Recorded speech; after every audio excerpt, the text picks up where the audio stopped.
You guys looking for a podcast? Well, this ain't no ordinary podcast. This is the Three Bells Podcast with Triple J, Mundo, and Shane O'Mac. Acknowledge me. Coming to you live each and every Monday night for Monday Night Raw, Tuesdays with NXT, and Friday Night SmackDown featuring WWE PPVs, news, and more. So tune in live on stereo and follow the buzzards. And if you're not down with that, we got 2 words for you.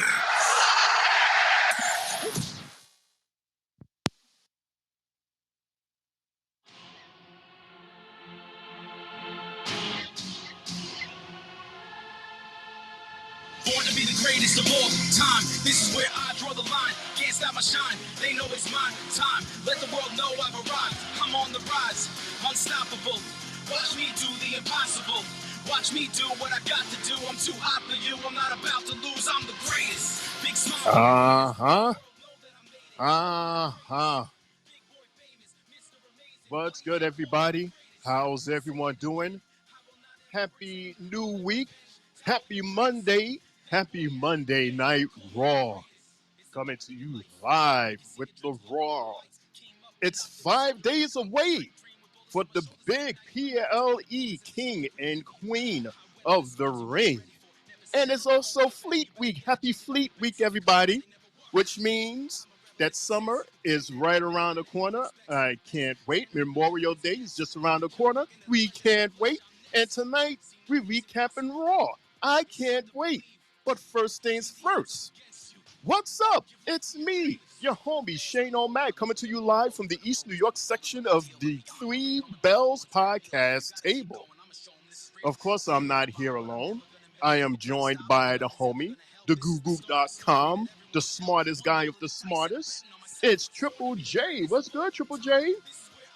Yeah, it's your boy, main event Triple J.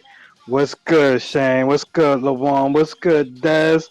Happy Mondays. Hope everybody had a good weekend and prepared themselves for some good old wrestling tonight. Let's get it. Let's get it. Let's get it indeed. And also joining us early is our main homie, LaJuan. LaJuan, what's going on, man? How are you? Yo, what's up, gentlemen? What's up, fellas? The Prince of Monday Night Raw is here. Have no fear. We're gonna have a great night tonight, guys. What's up? What's up? What's up? And as for Mr. Mundo, Mr. Des, Mr. AKA, he's going to join us shortly. So don't worry, he will be here tonight. But we're going to start right now. For if you're ready, because I know I'm ready. It looks like the fella's ready. So let's do it. Let's hit it. This is Three Bells. So tonight we are what is called in the semi-final night. So after tonight, we will see who is what I would like to call the king and the queen of the ring from the Raw side. And then this same question is going to be answered on Friday for Friday Night SmackDown. But for now, we're going to concentrate on Raw because Raw was very, let's say, packed tonight. There was a whole lot of stuff that was going on tonight. First things first, this is a new trend that I see that WWE is doing now, where they start off the show by showing some of our superstars coming in. You know, we had like Io Sky and Lyra came in, Gunther came in with his homie Kaiser, Jay came in, because we're expecting to see them. They're gonna, they're fighting like one of the biggest matches of their careers later on tonight. So yeah, got to see how they look, see if they're ready, and they look ready. So let's go into the ring. We are live in North Carolina, everyone. Greensboro, North Carolina, way down south, man. So let's go into the ring, and we get to see our current Intercontinental Champion, Sami Zayn. And he has something he has to say, LaJuan, and this is what he has to say. We are 5 days away from King and Queen of the Ring, live in Jeddah, Saudi Arabia. I find myself in a triple threat match versus Bronson Reed and Chad Gable for my Intercontinental Championship. And it's funny, I was actually asked in an interview today, Sammy, why would you put up your championship in a triple threat? Everybody knows the champion has a disadvantage. You don't even need to be pinned or submitted to lose your title. And I tried to explain it, and I'll try to explain it to you guys because I've got two very different issues on my hands, and I'd rather deal with them both at the same time. Because on the one hand, we have a very, very personal issue in the form of Chad Gable. Because Chad, you don't German suplex a man out of his wife's arms in his hometown in front of his 78-year-old father and expect nothing to happen to you. So make no mistake, Chad, you've got an ass kicking coming your way. Ooh. No, that's right. Like that from the champion. And the other issue is with Bronson Reed. Very different. It's not personal with Bronson Reed. He doesn't care about me, doesn't care about my family, doesn't care about Chad Gable. He only cares about one thing, and it's this right here. This is what he wants. So the way I see it, this is a pretty interesting match. It's like a fight between the mind, the body, and the soul. The mind is Chad Gable, one of the most manipulative, crafty superstars of all time. The body is the strength, the unmatched brute force of Bronson Reed, and the soul is Sami Zayn. And if I'm putting my money down on a fight between mind, body, and soul, I am betting on soul every single time. Because it is that soul, that heart, that passion, that is why I am holding this right now. That is why I was able to beat the longest reigning Intercontinental Champion of all time at WrestleMania. And that is why at King and Queen of the Ring this Saturday, I will walk out still the Intercontinental Champion.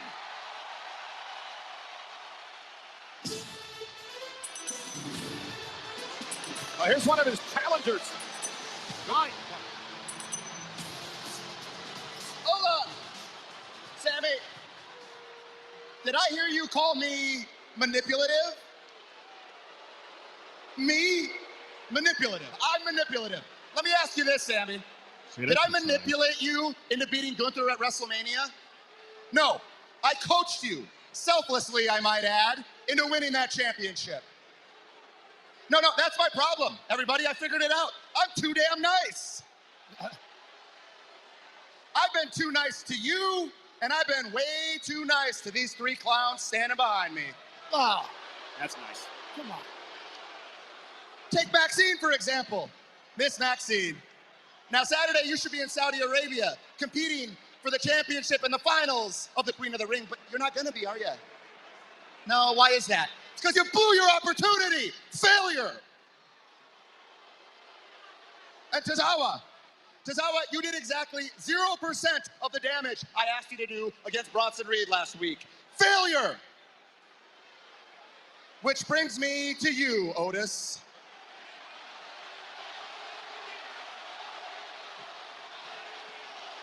Last week,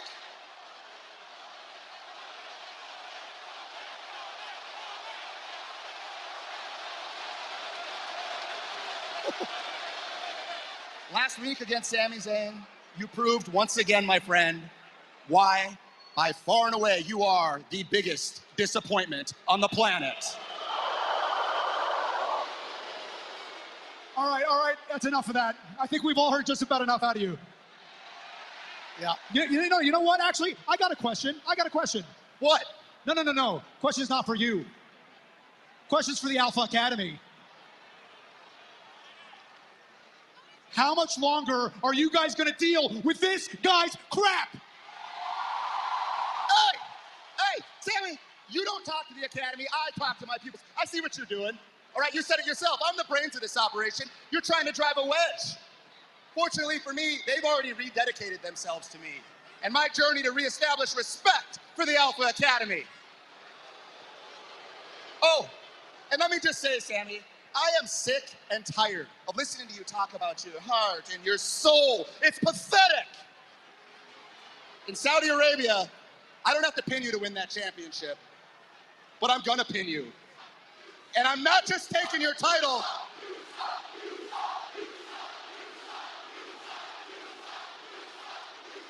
Greensboro's right. I'm taking your soul. Well, that's all well and good. The last I checked, Saudi Arabia isn't for another 5 days. Last I checked, tonight we're in Greensboro, North Carolina. Yeah, we are. Last I checked, you and I are scheduled for one-on-one competition tonight. And I'm dressed and ready to go. It looks like you're dressed and ready to go. Let's do it right here, right now. And with that, we have a match with Chad Gable and Sami Zayn. It's just a fight. Yeah, just a fight. Jay, we're going to start with you and then Lawan to follow. What are your thoughts on this interesting exchange? That was very, very interesting. I ain't gonna lie to you because, you know, we're used to Sammy already talking his talk as far as when, he came from the gutter, came up, did this, did that. And now we hear Gable's side of things, and Gable is more or less like, look, bro, I helped you win more or less by training you and making you the person that you are now. So don't look at it as me being manipulative or such. I really coached you. And the problem is, I'm just too damn nice when he said that to him. So, he hit a lot of good points as far as letting him know his group is just as weak as anything, and that, Tozawa's garbage, no percent damage done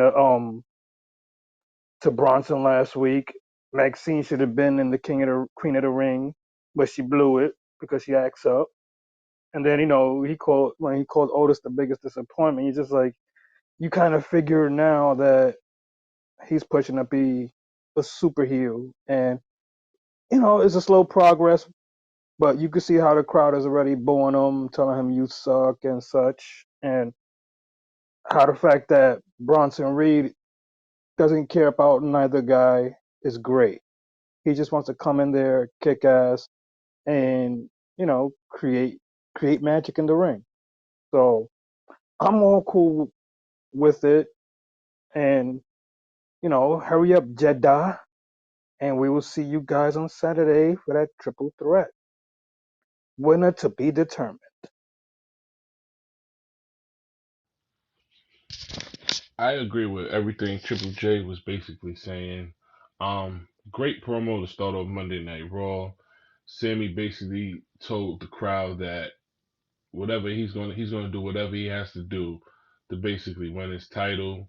That he came from the gutter, he came from down from the gutter, and he's gonna do whatever opportunity he's gonna do to win at any means. And that's him just being a good guy, not as a heel. He also described, Bronson Reed. He only cares about the Intercontinental Championship, and how my man Chad Gable, he really doesn't care about nothing else either. Any man that could attack him from the back in front of his family is basically like a coward. So everything is looking good going further. The match, I like the match. The match was real good, man. Everybody played a part, even members of the Alpha Academy. How Chad Gable was expecting them to help, and Well, nobody helped. What the hell? What's going on? yeah, that's me because we're not in the match Uh yet. oh, the first Oh, Because I my blind tap of have bad. the week. no, it's fine because no, it's understandable because it's in the same, It's in the it's same mixed realm. thing. It's together. in the It's same realm. Right. Yeah. So he gets a pass for that. But I say that because yo. no, now I say that because I wanted to ask you this question, Lamont, because is this the Chad Gable that you wanted? Or is there still a level of evil that he has not hit yet that will make you happy? I definitely see it coming up, and I will tell you Okay. that later on when we get to that other part of the segment. But Hmm. it's building up. it's building up slow though. As you see, you heard the "You Sucks" in the Hmm. background. It's giving me 2.0 Kurt Angle vibe. So I'll wait till we get a little bit further to bring Chad Gable back up and tell you what might happen, what might be happening. But it's coming. He's coming, y'all. He's coming. I'm hyping my man. Yo, yo, Lawan, do you expect him to go bald like Kurt? I do not want him to go bald, man. I already seen him in two different hairstyles. He had the Thor haircut, the He-Man haircut when he was with Hmm. Jason Jordan, and he got Yes, this other haircut that he's rocking now. Him bald? Nah, I don't. He don't need to be bald because Kurt Angle wasn't bald when he first came in either. So true. No, nah, but no. he did that later, and it took He a did second it for me either. to get used to that. A ball Kirk angle at jump was so weird, but we got I used don't. to it, and it was like, Yo, oh, okay. But I if don't. I don't see it. I don't see it. The hell? so, okay, so Lawan, now let's talk about the first match we had tonight, which was Sammy versus Chad. Hit it, and Mm-hmm. then Jay to follow.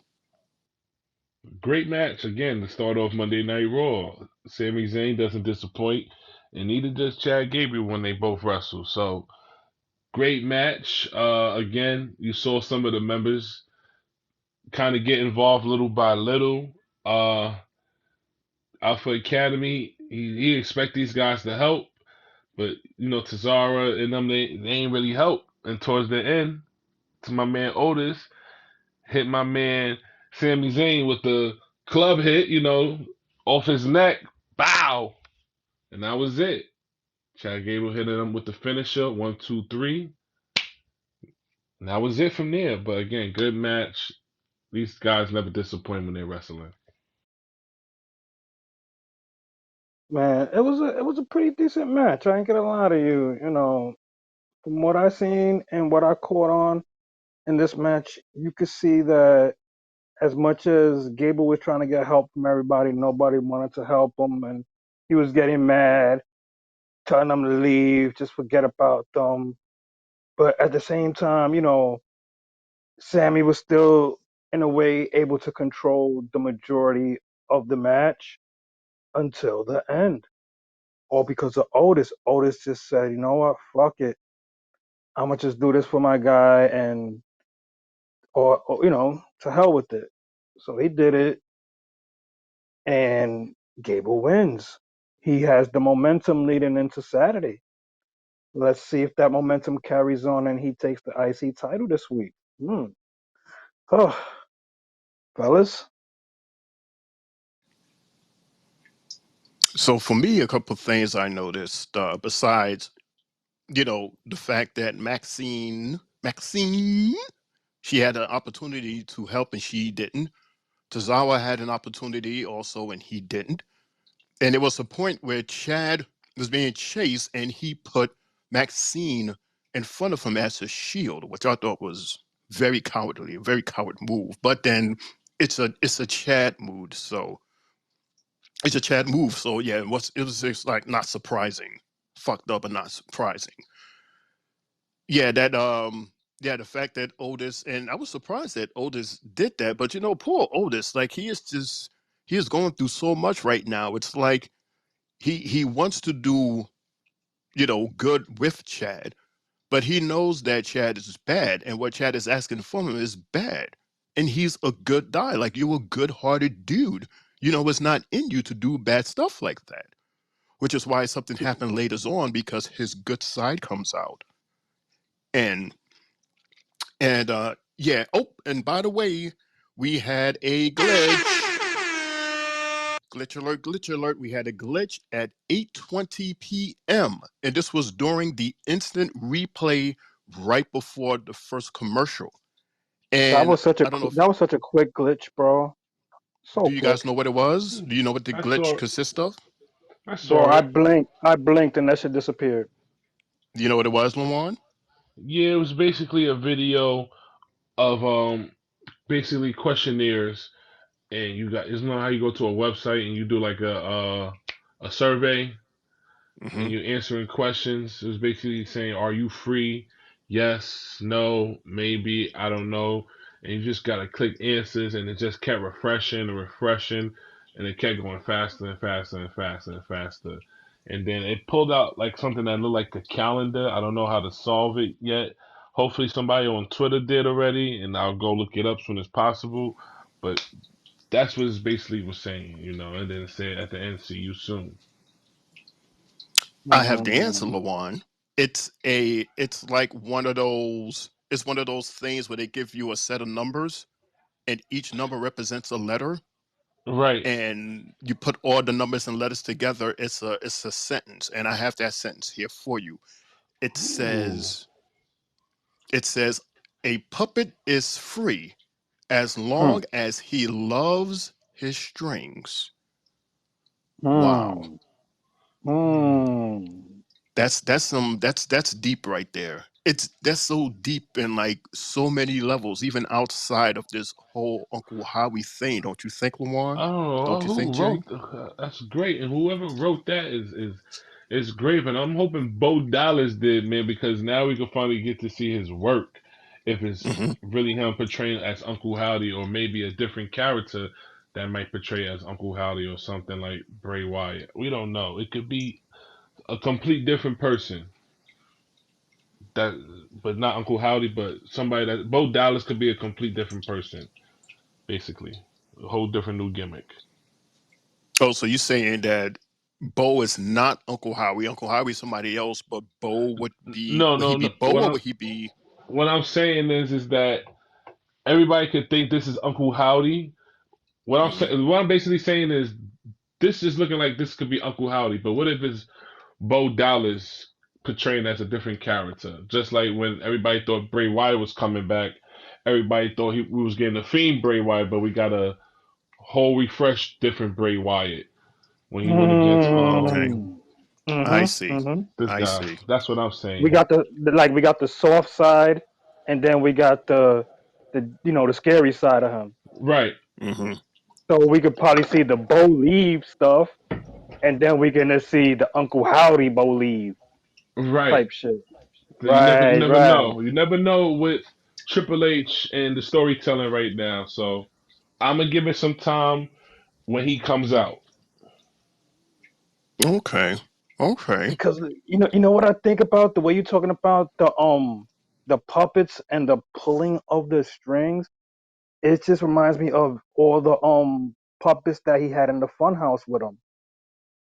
So all the strings are now being pulled for the puppets to be alive.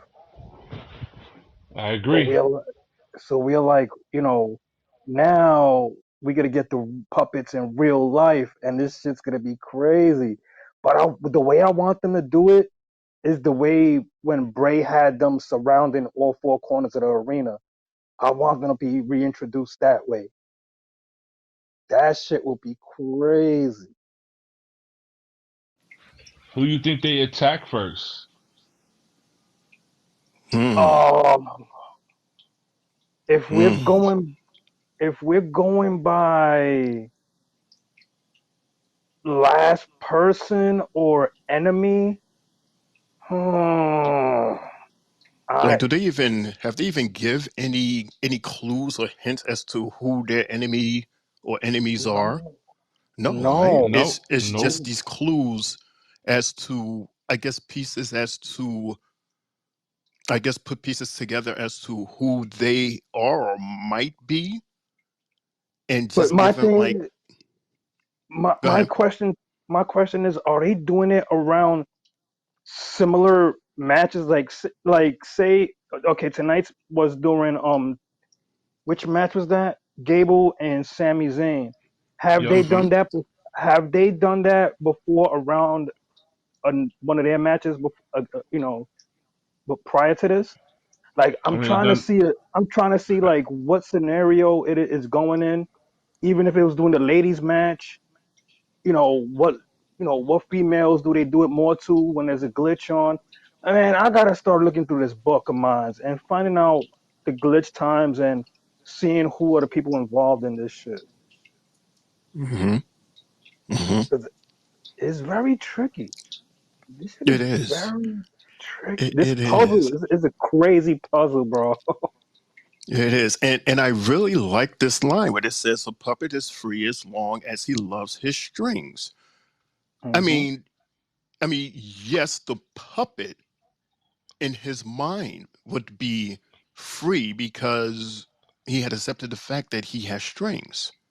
I mean, the strings is going to be there, and the purpose of the strings is to control you. Yes. So Yes. if you fall in love with the strings that are attached to you and that's making your movements, and it's to a point where you love the strings, then it's like it's saying you're free, free from what? Free from everyone else except for the person that's controlling the strings?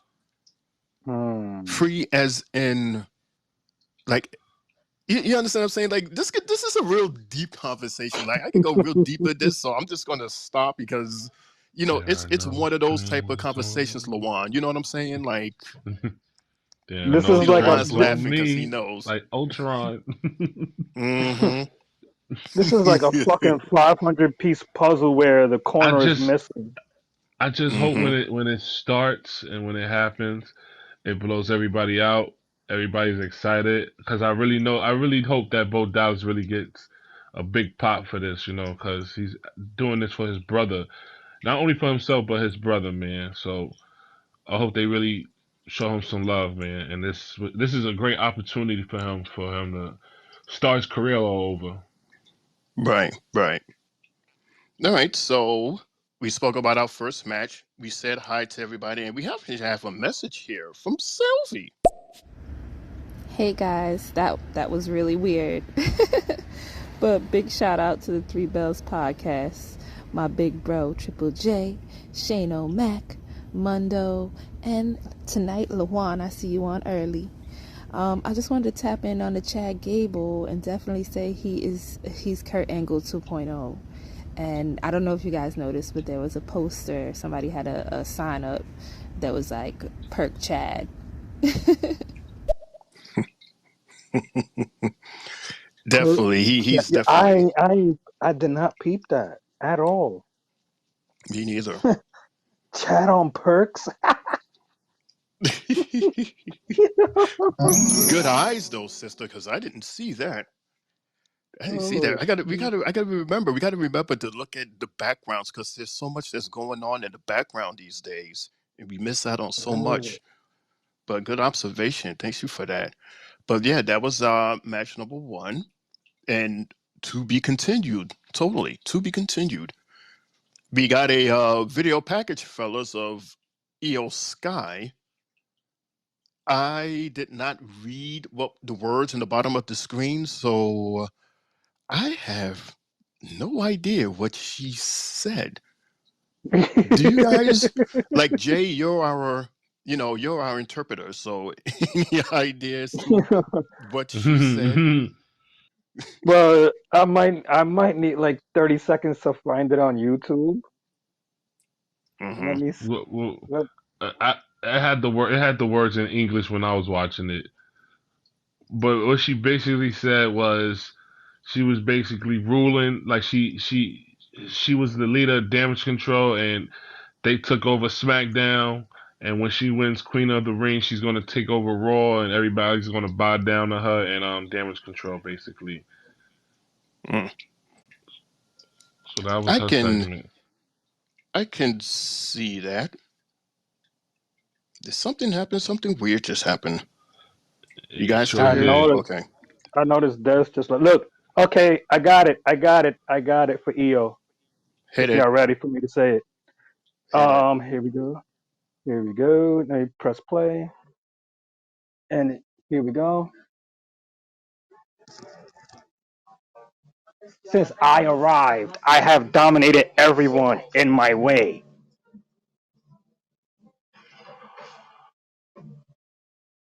I've been the champion of the world. But now, I'm ready for my crown. Damage Control took over SmackDown, and once I'm queen, everyone on Raw will have no choice but to bow down. especially Lyra Valkyria. Lyra, you're soaring now, but you've flown too close to the sun. You're in my domain and you will fall. Because I am the genius of the sky. And soon I'll be queen of the ring.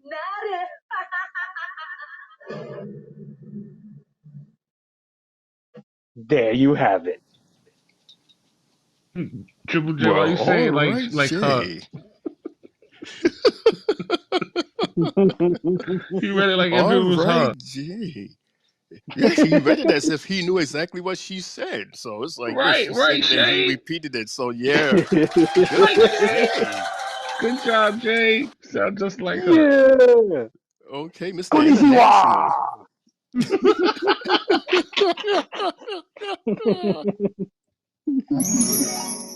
I tell you, Jay's no joke, man. That's the international man. Double O J in the house. Double O Tokyo. Mm-hmm. Tokyo Drift. And we're going to be in Saudi on Saturday. So yeah, you're going to need to have you translate again. Oh shoot. Put it on I'm ready. the language they do there. Yeah. You and Sami Zayn, because Sammy, he speaks the language there also. Yes. This is the second So time that yeah. he's actually fighting there. Because every other time, Mm-hmm. I guess they didn't allow him to be there because of what was going on between the countries. Right. So it's good that he's getting to go home in a way. Yeah, Cool. as a champion too. So that's pretty cool, man. Pretty cool. Very interesting. Will the That's crowd going to be a very interesting match. will the crowd be behind him? Is the thing. Yeah, that's gonna be the big thing. I think they will. I mean, he's coming in as the IC champion. I think they will. Especially going against Chad and Bronson Reed. Out of those three guys, who do you think the crowd is going to root for the most and root Sammy, for the pretty much. least? Gable. Mm-hmm. Mm-hmm. But man, I I actually like the fact that this is a good territory for Sammy because we've already seen him defend the title at home in Canada against, I think he fought Gable the first time in Canada if I'm not mistaken, and Mm-hmm. now he's fighting Gable in his home in Saudi in a triple threat. So you're like, damn, is Gable or Brunson gonna bring that shit up to him? Like, yo, you've had home field advantage twice. How about let's go on neutral turf. I don't think this is over with between the three, even after the PLE on Saturday. I think that shit continues with them three, some way, somehow. I hope so because I like it. Right, Lawan? Hmm. You like it, or do you want to see it end on Saturday? Or you would like to see it continue? I would like to see it continue. I like to see it Hell, continue. I like to see it Mm-hmm. continue, but they might end it and go a different way, depending on the storyline, what's going on with Chad Gable. Yeah, like I see Chad developing into this character that Lawan is has high hopes on seeing. I don't think he's there yet, Lawan, but I think that once they keep moving with the storyline, that eventually that he's going to get there because he's not going to have a choice, and all the Right. things that happens to him will lead to that height of his evil. And you see, like I said, he has to get rid of the people that he was rid already. They starting to hmm slowly disappear. He Hmm. has to get rid of them, and hopefully they start playing that damn commercial with him and Otis once Otis is gone. That what's that cheer thing? What is that? The hell is that? It's like a It's a phone thing. I don't know. Need to get rid of it. But hopefully, what I see with Chad Gable is maybe he might have a feud with Otis. He might put Otis out, and hopefully Otis could get repackaged. I He'll probably mean, be Otis. Otis will probably be the reason why Gable doesn't win Saturday. Right. hello. How many times has Chad slapped Otis already? I s- what like 2, 3 times? He slapped him Mm-hmm. last week. He slapped him tonight, and something else happens later on. Like all of these points is happening. This balloon is getting real big, and it's going to pop. It's eventually going to pop because everybody's asking the same question. Even Sammy just a minute ago was like, "Yo, why are you guys tolerating this? What is this stronghold that he has on y'all? And why can't you say, I ain't taking this shit no more, especially from your little ass. Yo, I'm out of here." But what is it? I don't know. But congratulations to well, can we say congratulations to Chad because he kind of cheated in that match, but whatever. Thank And you. mm-hmm, mm-hmm. And EO Sky, yeah, you have a you have an awesome translator here at the Three Bells podcast. Yeah, Thank International you. J. Thank you. Gracias. So while we're in the laughing and smiling mood, let's go backstage quick fast for we are looking at newly signed Braun Breaker. For he is about to make his Raw debut, fellas. Finally. Finally. Hmm. And then we go to commercial. We come back and there's an interview with Chad. I guess they was going to talk about what just had happened in the ring. And then chaos. Happens. Something had happened. Wait a minute. Let's cut away from this interview and let's go to the back in the most dramatic fashion. And the camera is following the interviewer. And there's LWO. What did LWO guys is down on the ground as if he got beaten up. Who did this? What happened? Who? What's going on? Adam is like, go away, get the cameras out of here. And she's like, yeah, it's just calamity and it's just chaos and it's just a whole bunch of destruction going on. Meanwhile, she's standing there as calm as a flower in no wind, talking about chaos. But yes, we shall see later on as to who did this, who had the nerve to hit LWO. I don't know. So let's go back into the ring, fellas, for we are seeing the debut of Braun Breaker versus guess which superstar? Can you guess the superstar? Out of all the superstars that is on the roster, who do we get? We get a I know who he vegetable, everyone. We get a vegetable named Kale Dixon. is. 2K overall 60. A very confident and cocky, let me lick my lips and look at you all evilly, like an evil villain that's about to win. Dixon. So Breaker is standing there. And he's standing at the corner. And he's basically like, are you kidding me? Are you freaking kidding me? You're giving me another jobber. I just left SmackDown after fighting 3 consecutive jobbers. So I'm coming to Raw thinking that I'm going to get some business, especially with the fact that you didn't even put my ass in the King of the Ring. Give me something.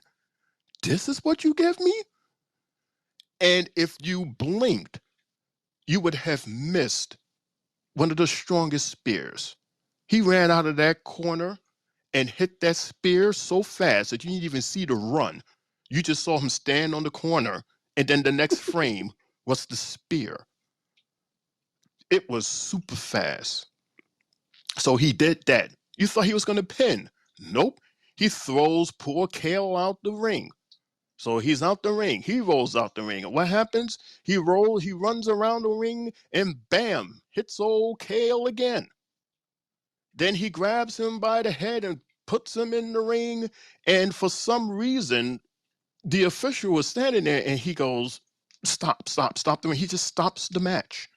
And he's like, yeah, you're the winner. The winner is Braun Breaker. And Braun is like, are you freaking kidding me? Like, what is going? Hey, Jay and Lawan, please take over because Bro. Shane. yeah, Kale. please. This is the reason why I don't eat kale. Kale is nasty. Kale is garbage. And we got served bad kale tonight. There was no reason to do this again. And I see why Braun is the way he is and pissed off. Like, bro, stop feeding me these lemons already. I'm squeezing the hell out of these lemons and I ain't getting no juice. Come on, put something there for me. You're not doing it. So when he beat Son's ass in a flash and then beat him up outside, you're like, bro, good for his ass. Like, he's a jobber for a reason. Get jobbed. Make your $500 to $1,000 real quick in a matter of minutes. And then you go home. You seen Pierce. Pierce was tight. Like, and Breaker was like, this is your fault. More or less like, stop serving me this shit. I'm a big boy. Stop feeding me shit that I can't really eat. So, like, shit. I'm not a vegan. Give me a fucking animal. Stop giving me vegetables.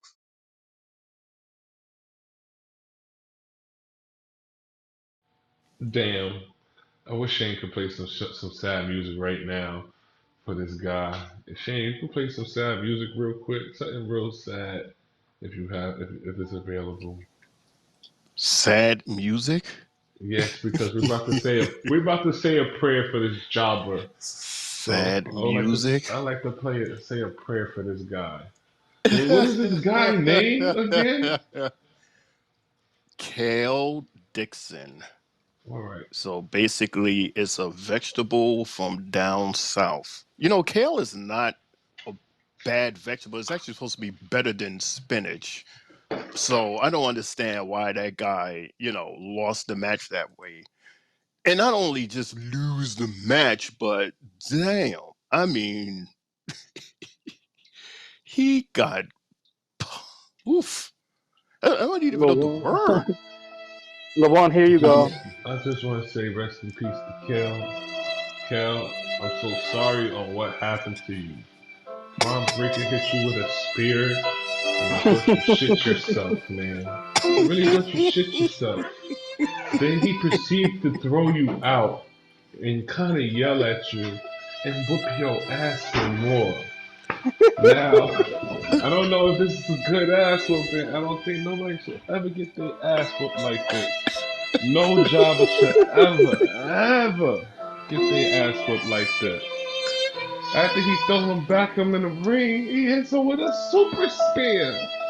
One, two, three, back and forth to the rope. I thought Braun Breaker was Super Saiyan Blue Goku when he hit him with that spear. Hits him with the spear, grabs his neck out the ring, throws him right back out the ring. Braun Breaker says, I ain't done yet, I ain't done yet. Everybody's coming out to tell him to stop. No more, no more. Braun Breaker turns around, laughs, grabs the chair, and all hell broke loose, man. It was like seeing Gohan eyes flashback when Cell stepped on Android's head. He just blacked the fuck out. After he blacked out, he put his neck on a stand and hit him in the head with a chair. Oh He God. went to the gulag. Oh. He got hit with a grenade launcher and instantly went to the gulag. So I just Mm. want to give my respects to Kel.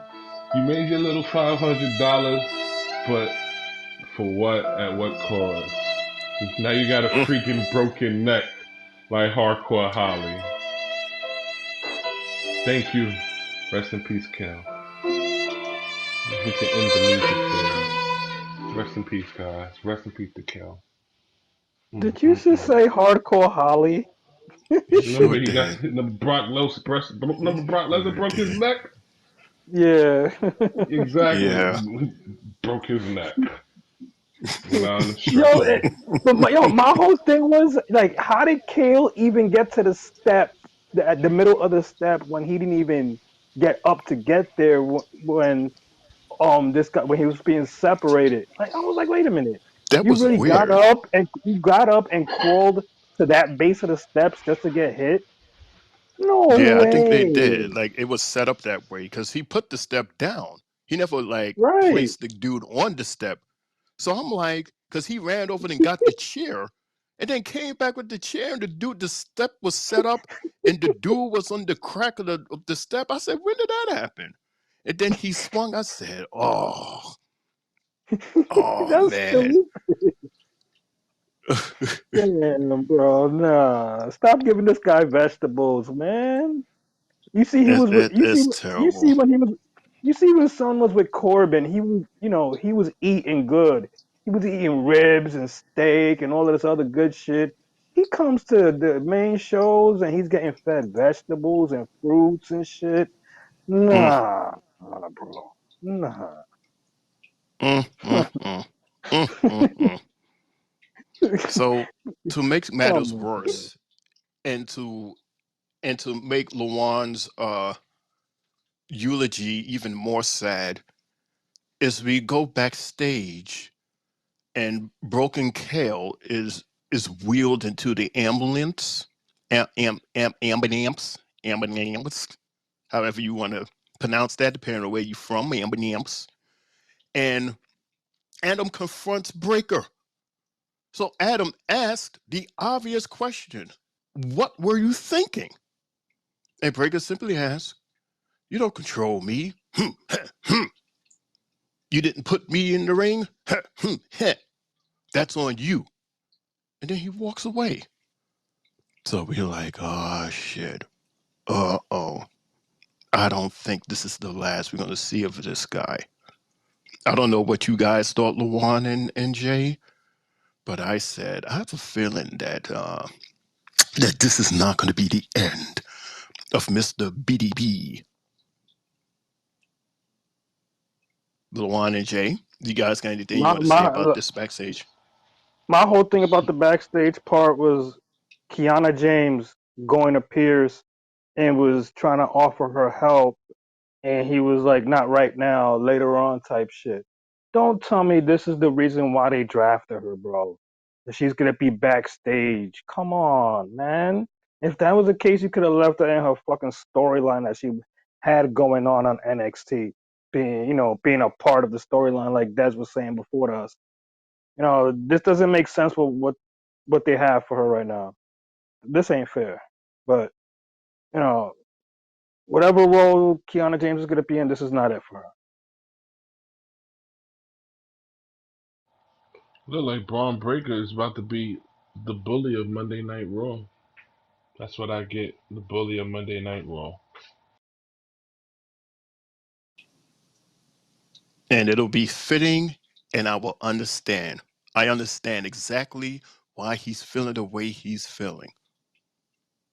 It's just not no, oh, I'm bad because that's who I choose to be. It's like, no, he's bad because this is what you made him. Look at all the stuff that he has done since leaving NXT. He was better off to staying in NXT. He was a champion, Jay and Lawan. I mean, how many times do I have to say that to myself in order for WWE to understand? You told this guy to drop the titles so that he can quote unquote upgrade to a different brand just so that he can downgrade his matches.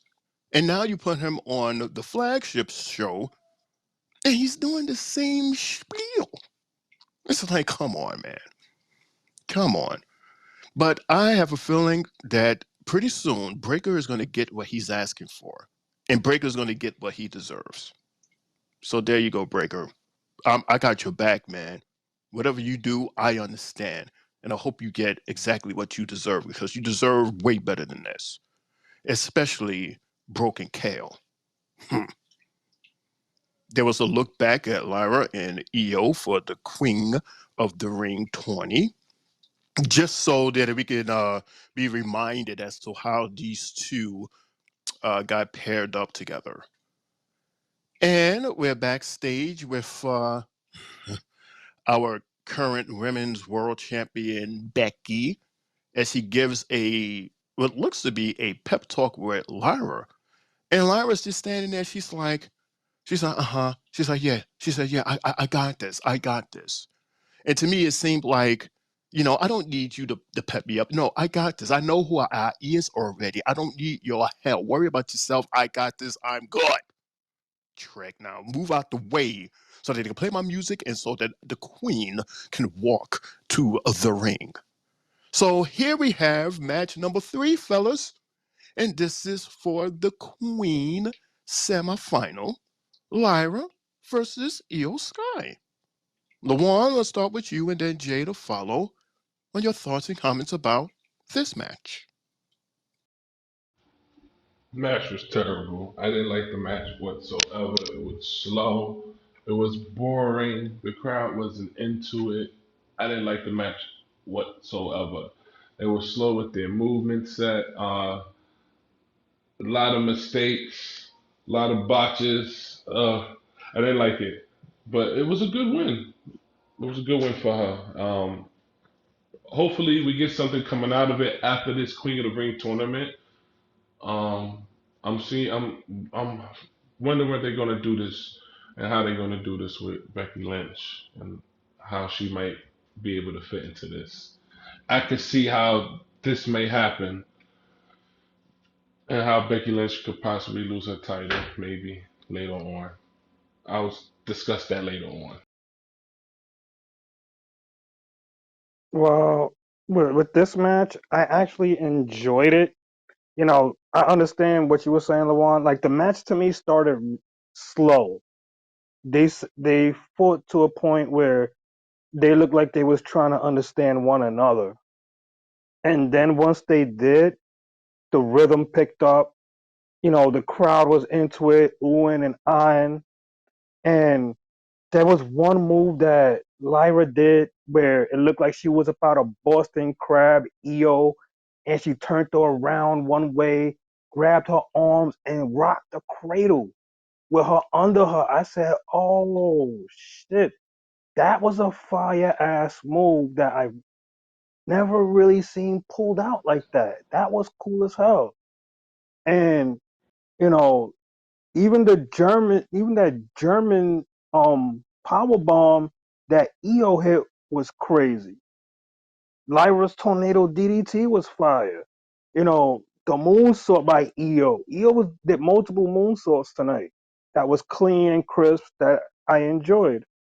The double knees Lyra hit was bananas, and the fact that Lyra didn't even use the Nightwing to finish EO off, that's telling because now it shows me how strong this women's division really is with the former NXT champion being there on the roster. This shit is deep, bro. Like the women's roster is good. And this was a good showing by the ladies tonight. Kudos to Lyra and Io for putting up a good one, in my opinion. I'm happy for Lara though. She deserves it. She was doing her thing at NXT, so I'm happy with the results. I just didn't think it. I just thought the match was slow, but I get what you're saying, Jay. But shout out to Lara because she's up and coming. So the thing that I like with these two, because I like both of them. I like Lyra because she is a wrestler. Good old wrestling. You would totally get from Lyra. You don't believe me, everyone? Look back at the standard delivery with her and Roxy. 100% wrestling. EO, she has to get an award. She's going to get an award from the Three Bells as like the escape artist of the year, because it's like when you grab her and you put her in the move, she knows how to escape and counter it. Like she's like a master at that, and I absolutely love her for this. And to me, they put on one hell of a match, considering their fighting skills. And when you put that into consideration, this is what I was expecting from them, and I got exactly what I wanted. And yeah, Lyra won. Congratulations to her. She is what I wrote down here. She is the Raw Queen. Does that sound right? Oh shit! So you calling I Lyra the Raw? The Raw I Queen. get. See, and look, calling her that, and now he has to reach the neck. Raw Boy, Queen. that was the first She's time ever. But yeah, Oh she is shit! the Damn! because she is the queen don't say it. of Don't say Raw. it. Don't he's like No, somebody just called me, so oh shit! but I didn't pick up. But yeah, she is the queen of Raw. Can I say And that? yo, yeah, yeah.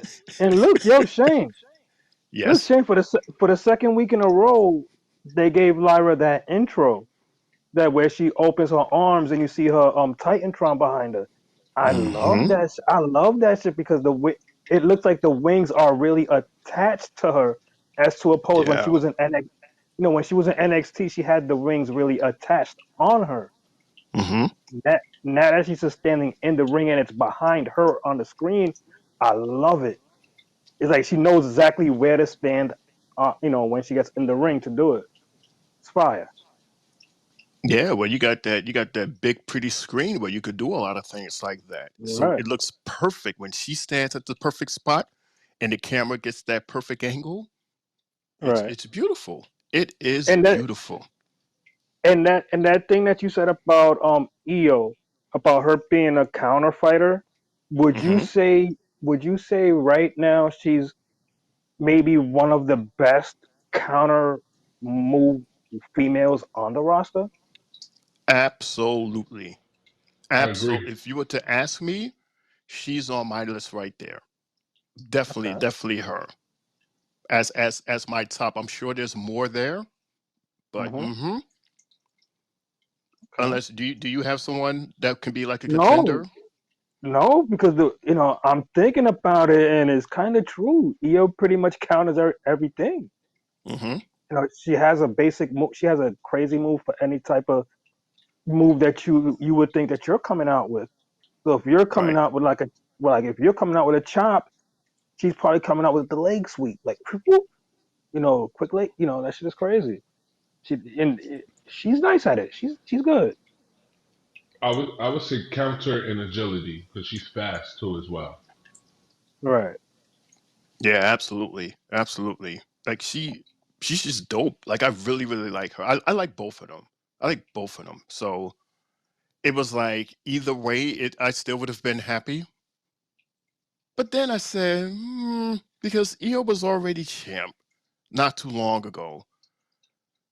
But this is an awesome stepping stone for Lyra.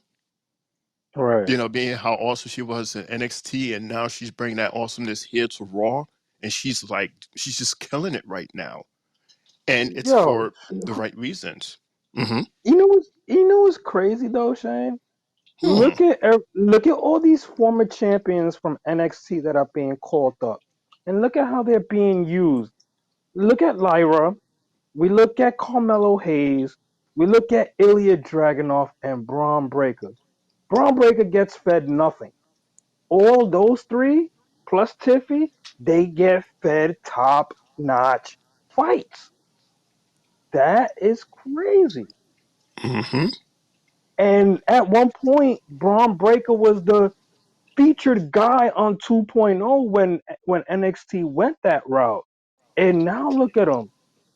They really got him in a position to where, like, Lawan was saying, he's gonna be a bully. So I don't know. It's just crazy. I know he's probably thinking in his head, like, bro, I'm sitting back and I'm watching all my co-workers that I've worked with on NXT come up with me, and I'm seeing them get Class A matches while I'm getting Class C, Class D.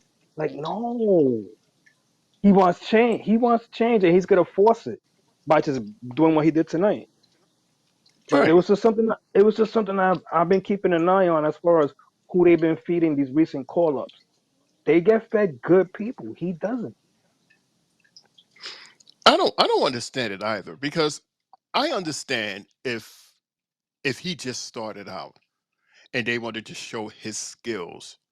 This kid Braun Breaker, He's one of the most amazing athletes we've ever seen. One of the most. He's going to be an amazing superstar. Let's give you a preview as to what he can do. That I understand with this road, but he has already established himself in NXT. So I don't understand this whole reintroduction to a guy that we already know that can split guys in half and fold them.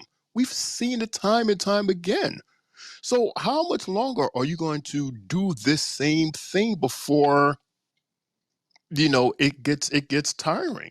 And then he's actually Right. going to wind up losing people because it's like, up here we go again, another Braun Breaker vignette. You know what I mean? Like, Yeah. and I 'Cause don't want you to know lose what him like that. Hmm. you know what I see? I see the way they're treating him. Like the crowd really goes there and they do the barks and everything for him. But Hmm. my whole thing is, if he's a flop, he's gonna be another fucking Rhino. Oh no. Literally, like you'll put a flopper and a jobber on him. Hmm. So in like another 10 or 15 years, he'll probably be like 400 pounds and could barely fucking move in the ring like Rhino. Hope not. Hope they don't do him like that. I hope not No, either. because it's just But like looking at it, it's just is making me think like it's just another guy with a spear. That's basically it. but I have a feeling, and I want to speak this out into the universe that they're going to start doing more with him because what happened tonight was actually different from what we have seen previously. So at least it's different. It's interesting, and it could lead to something more than what we have seen from SmackDown. So I give Raw credit for that. Let's see if we keep this momentum going upward and not downward. But let's go down. Let's go down the steps outside the ring, down the steps to the back as we bump into our current tag team champions, Awesome Truth, with NCR, New Coach Republic. The lucification can be a prognosis as well. You stick your left arm in, you take your left arm out. You stick your left arm in, and then you shake it all about. What's up, dog? You good? I'm good, dog. Hey, bro, good conversations. Miz, Truth, thanks for the chat. Hopefully we'll see you guys later on down the line and maybe even for those tag team titles. Hey, that long-haired guy named Pete, dog, he's a cool mate. We need to focus. Judgment Day uses numbers, and with Carlito working with them, we could end up in a disadvantage tonight. I got that taken care of, dog. I talked to my good buddy, Andre the Giant. He said he gonna have our back tonight. Truth, I don't know how to tell you this, man, but Andre passed away like 30 years ago. Passed away what? Trust me. Andre, we could really use you in spirit tonight. Who you talking to, dog? Who you talking to? No one, nothing. No, I'm gonna go get ready. And they say I'm the one that's crazy. Hi.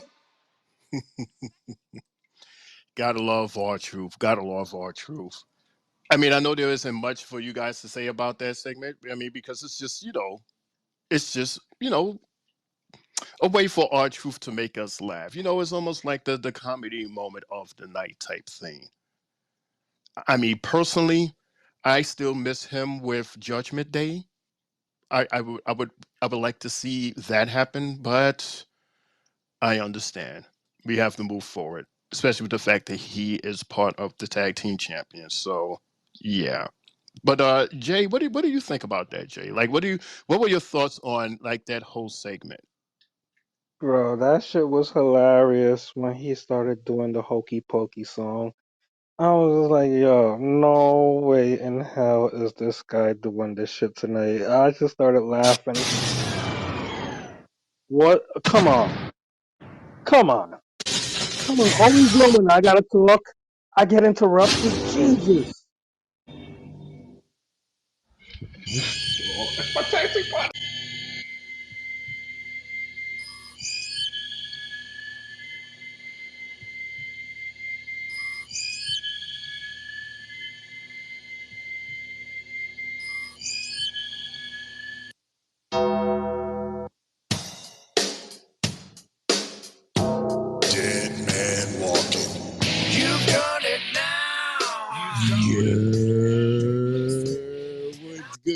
Bells Podcast, Monday Night Raw recap. What it is, what it do, what it is, what it do. It's your boy Mundo, aka Mr. AKA himself in the building. What's up, fellas?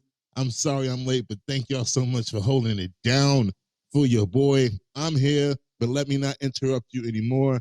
What's up, Shane? What's up, Jay?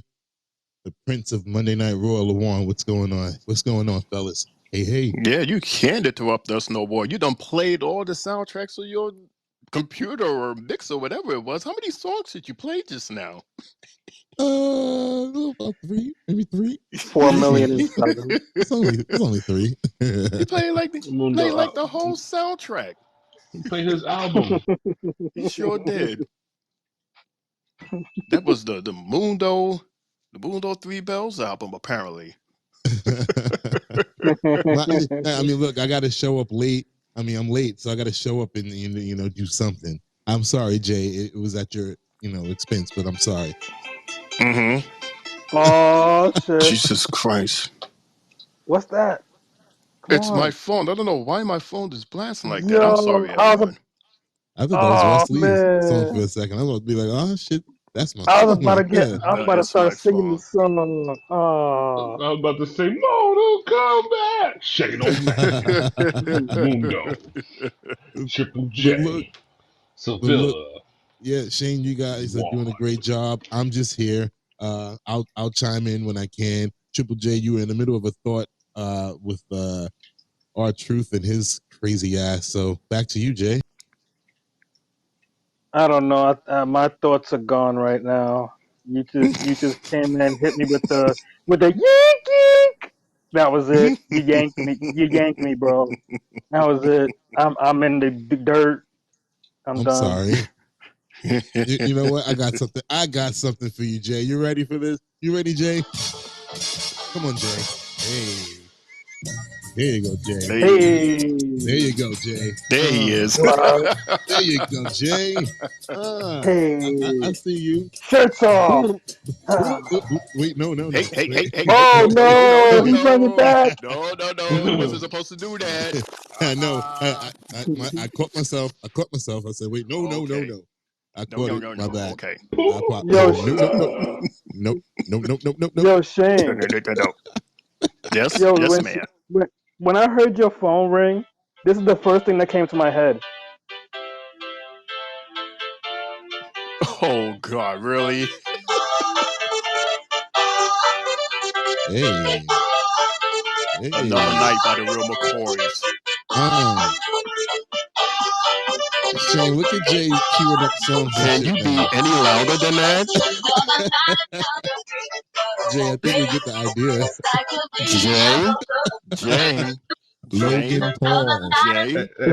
Sorry, I was dancing over here. I'm sorry. That's Shane O'Mac looking through Old Navy shopping, bro, playing that song.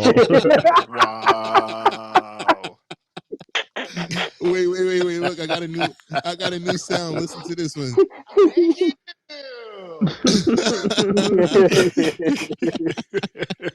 You took off the Ilya? Thank you. There you go, Lawan. There you go. Yeah, Lawan was using that soundbite already. Lawan already has it. I told you, Lawan and Jay. I got that one too.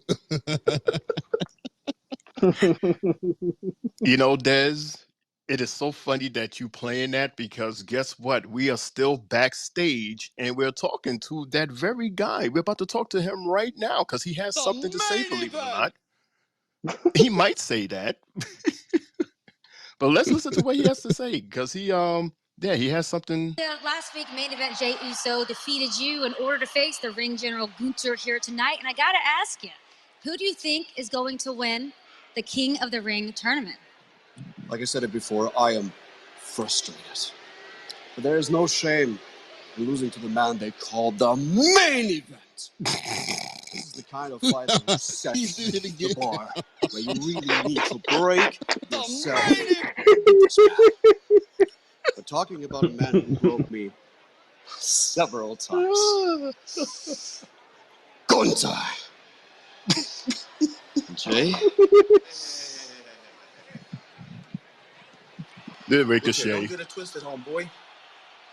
Oh, I think boy. you and I set the bar pretty high. So before you go saying anybody else's name, understand this. That just because you got the best of me one time, that doesn't mean that this is over. Not by a long shot, you feel me? Oh God. He gets tackled by the one and only Braun Breaker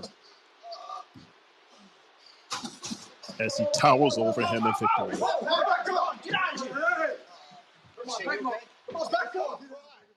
Shane, So, yes, Dez. you know what Yes, that Dez. soundbite? You know that soundbite with Ricochet after he got hit. You know what that reminded me of? You ever saw that video of the black father, and he was talking about his son being like in the middle of the shooting massacre in the school, and he just busts out like, I don't know if it was like a laugh, but you think that he was laughing because he just said like, but then he tried to make it seem like he was crying. Just now, Ricochet sounded. I'm sorry, Ricochet just sounded like he was just laughing, even though he was supposed to be hurt. If you play back from after he got hit, it sounded like he was. Even I'm like, are you laughing? Are you hurt? Like, pick one. I don't know. Let's see. Because this was funny. First off, he pushes Dragunov out of the way. So maybe we need to keep that in mind before he gets hit. Yeah. Okay. Yeah. He was doing that. He was doing that. He can't stop laughing. He can't. Yeah.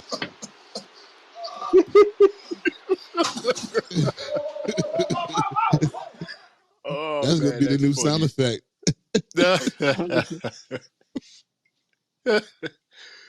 Oh, that's funny.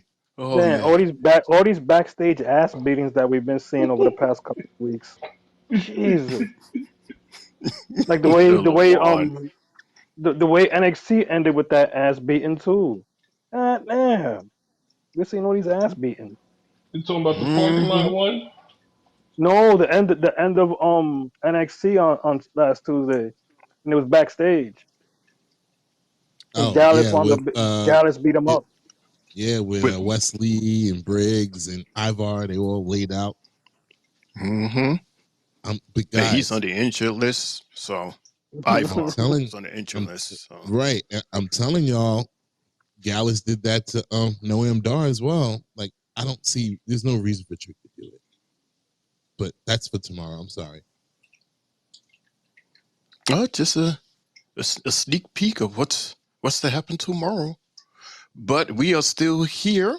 We are here doing Raw, and guess what? We are going to take a quick commercial break. All right, and we will be right back after this.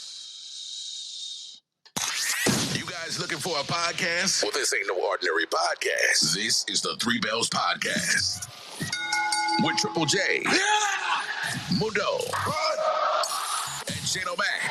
Acknowledge me. Coming to you live each and every Monday night from Monday Night Raw, Tuesdays with NXT, and Friday Night SmackDown, featuring WWE PPVs, news, and more. So tune in live on stereo and follow the buzzards. And if you're not down with that, we got 2 words for you.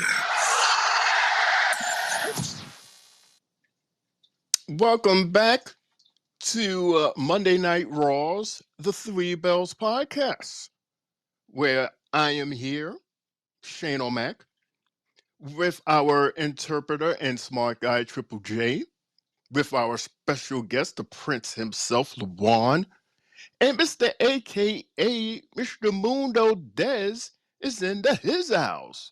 So we got the full crew here tonight for y'all, everybody. So welcome back, welcome all, and welcome to those who is joining us tonight. Appreciate you. So let us continue our Raw recap. For right now, we are standing, fellas, in an empty arena. Why are we in this empty arena? We're the first ones here. No, we're not the only ones here, apparently. Apparently, Our big guy Gunther's here also, and he wants to talk to us about something. I mean, yeah. What's up, G? What's good? You got soda? You got beer? What you got for us? Just some months ago, I made fun of Jey Uso, and I told him, simple gestures for simple people. And quite frankly, I was wrong, because he turned himself into the hottest thing going on Monday Night Raw. And tonight, when Jey Uso will make his way to the ring, all those seats will be filled with thousands of people throwing their hands in the air, chanting his name, and filling this room with hope and illusion. Well, the bad news is, I'm in the business of taking hope away and dragging people back down on the ground of reality. Because tonight, when main event Jey Uso takes on the Ring General Gunther in the semifinals of the King of the Ring tournament, it's not about who's the more exciting act on its way to the ring. It's about who's the better professional wrestler when that bell rings. And Jay, I'm sorry to say it, you might be the most exciting showman in this company today. But in that ring, I am superior to you.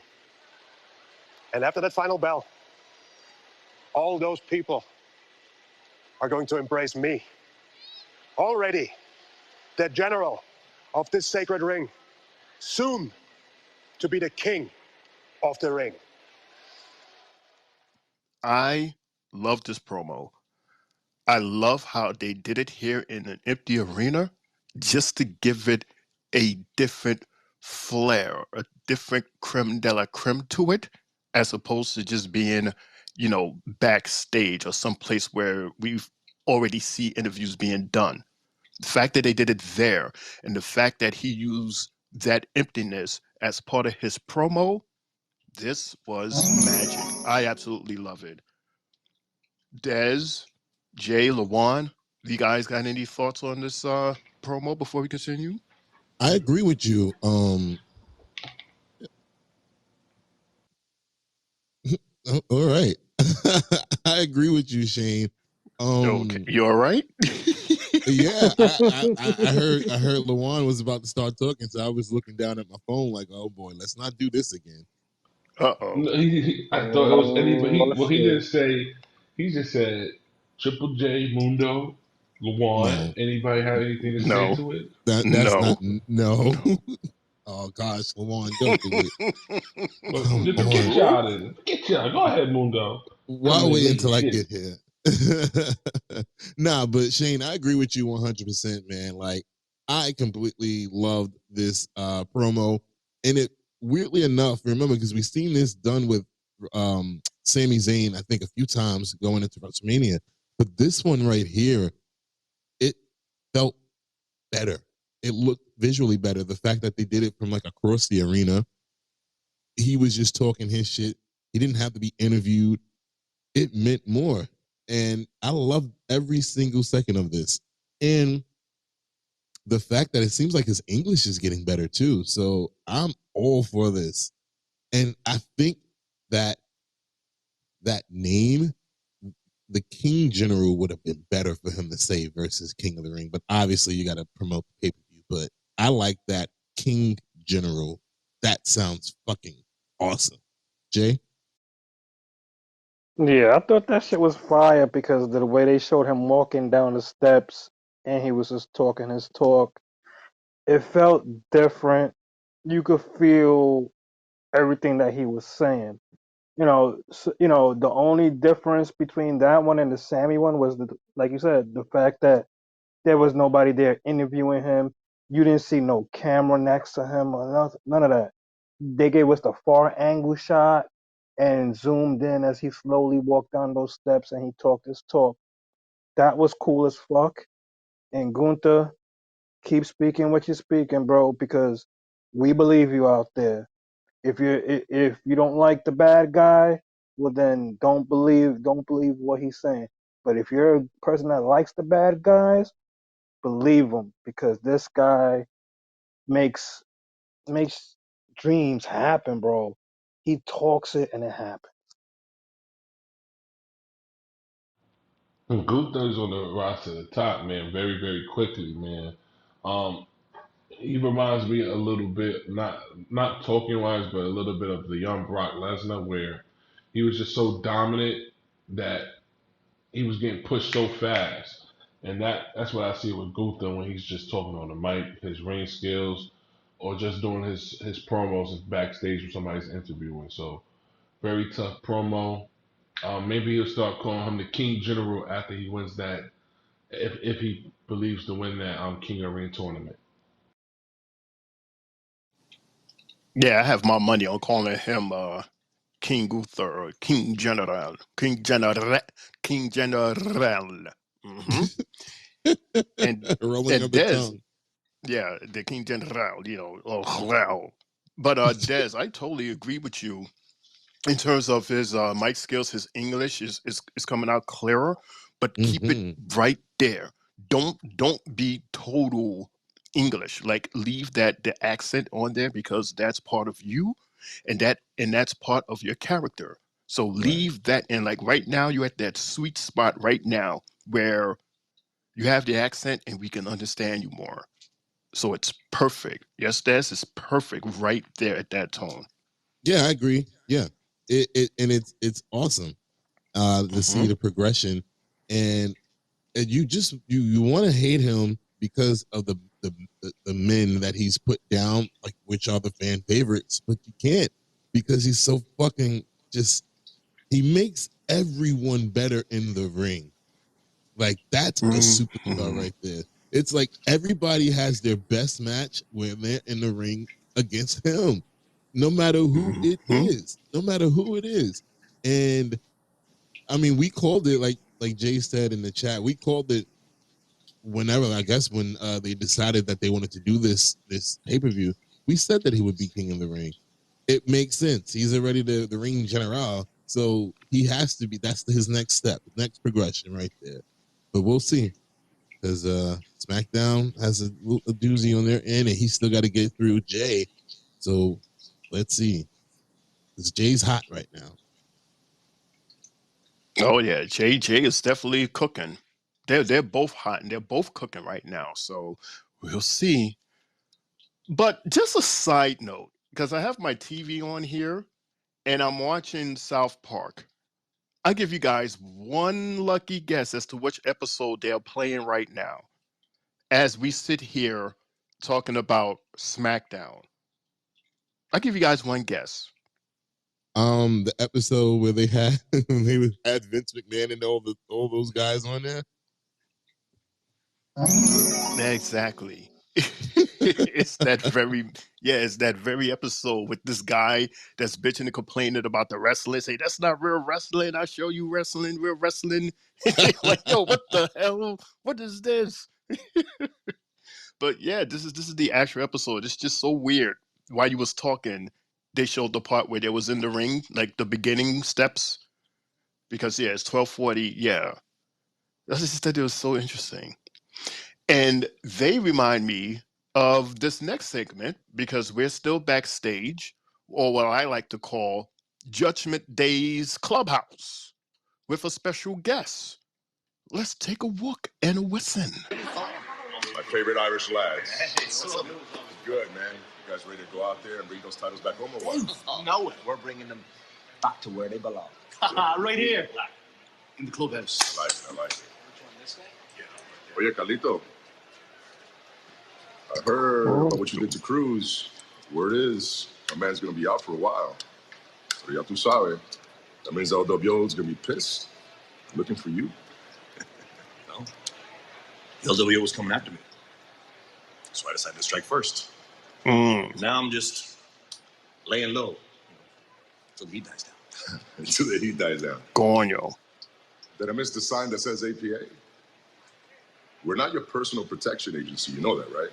Yo, Priest, he came through for JD and Finn last week. You did. That's exactly why you're welcome here this week. Just keep earning your keep. You know what I'm saying? All right. All right, guys. Go do your thing, man. Let's get it. All right, let's go. All right, come on, let's go. I can't help but think of I wish it was me and you out there tonight. But I get it. You're the champion.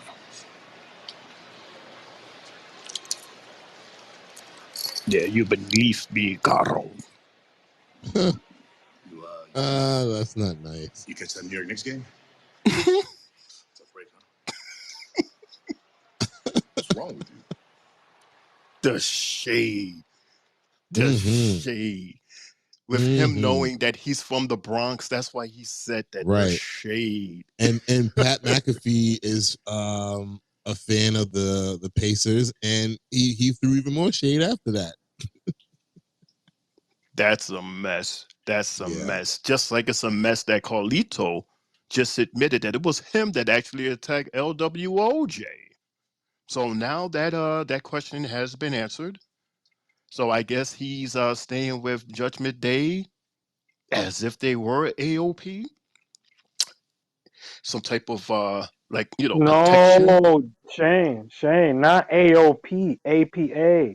APA, excuse me. Oh boy. Oh damn. Yes, Jay. Here we go. Ladies and He said, gentlemen, Shane O'Mac gets the No, no, first no, no, word. no, no, no. Ah, nah. I You got gave my you, letters too mixed late. up. Too late. you Yeah. gave LeBron a pass earlier. Too You should have late. gave yourself a pass. No, because No, you that yelled was in a our fair ears. You said pass. Logan Paul. Logan Paul. Yeah. No, Lawan got a fair one. And we explained why Lawan got a fair one, but mines were, yeah, I should have got those letters right. I should know better. So that's why I gave myself that. So so yeah, Jay, Carlito, he's the guy that did that. Right. He beat up LWO. So now he's hiding behind these people. I have an observation. Hit it. LeBron, I know you saw it too, didn't you? Because you were the one that pointed it out to us first, weeks and weeks and weeks ago. You noticed what was in the background in between Carlito and Damien? I saw it, Mundo. Yeah. Once I saw that, I was like, LeBron spotted this a while ago. Shane, Jay, did you guys notice it? No, I'm in suspense here. I'm on the edge of the cliff waiting to hear what it is. What And it's probably something very simple. the mask you talking about, No. or It something that was was next to it? again, it was the demon briefcase. Oh, Right there in the That demon background. got his eyes right on that belt too. Just It was staring. right there. Because there's no reason for a demon briefcase because we've never seen a demon briefcase as far as like Finn winning Money in the Bank and all that. So it's like, why would that just be there? And yeah, so shout outs to LeBron for bringing that into the light in the beginning. And then once I seen that tonight, I was like, oh shit, here we go again. So and real quick, I just want to do this real quick. Still my show. I may not be hosting, but gotta definitely. Yeah. Spotlight. Hi, Spotlight. What's up, Spotlight? How are you doing, Spotlight? Thank you very much for showing up as you always do, Spotlight. And by the way, I didn't get a chance to say hi, Sylvie. Hi, Sylvie. What's going on, sister? What's up, Sylvie? Shane, back to you. Are you done? It's still my show. I'm not okay, but it's still my show. Yeah. That's what I sound like to you, Shane. You know how you always make fun Yeah, of me. you sound worse. That's what Yeah. I sound like. I sound like that. That's how you sound. Yeah, it's still my show. It's still my show. Yeah. Shout out to Sylvia. Shout out to Guys, don't start me up. Don't start me up. Please. Okay, please don't start because Jay will blast that through our ears and have the whole neighborhood going. This is a Manhattan bound. When you played that the first time, oh, Yo, Laurel, what you thought about that shit, bro? I saw you. You Look, knew my which kids one watch exactly that I it. Crying. posted.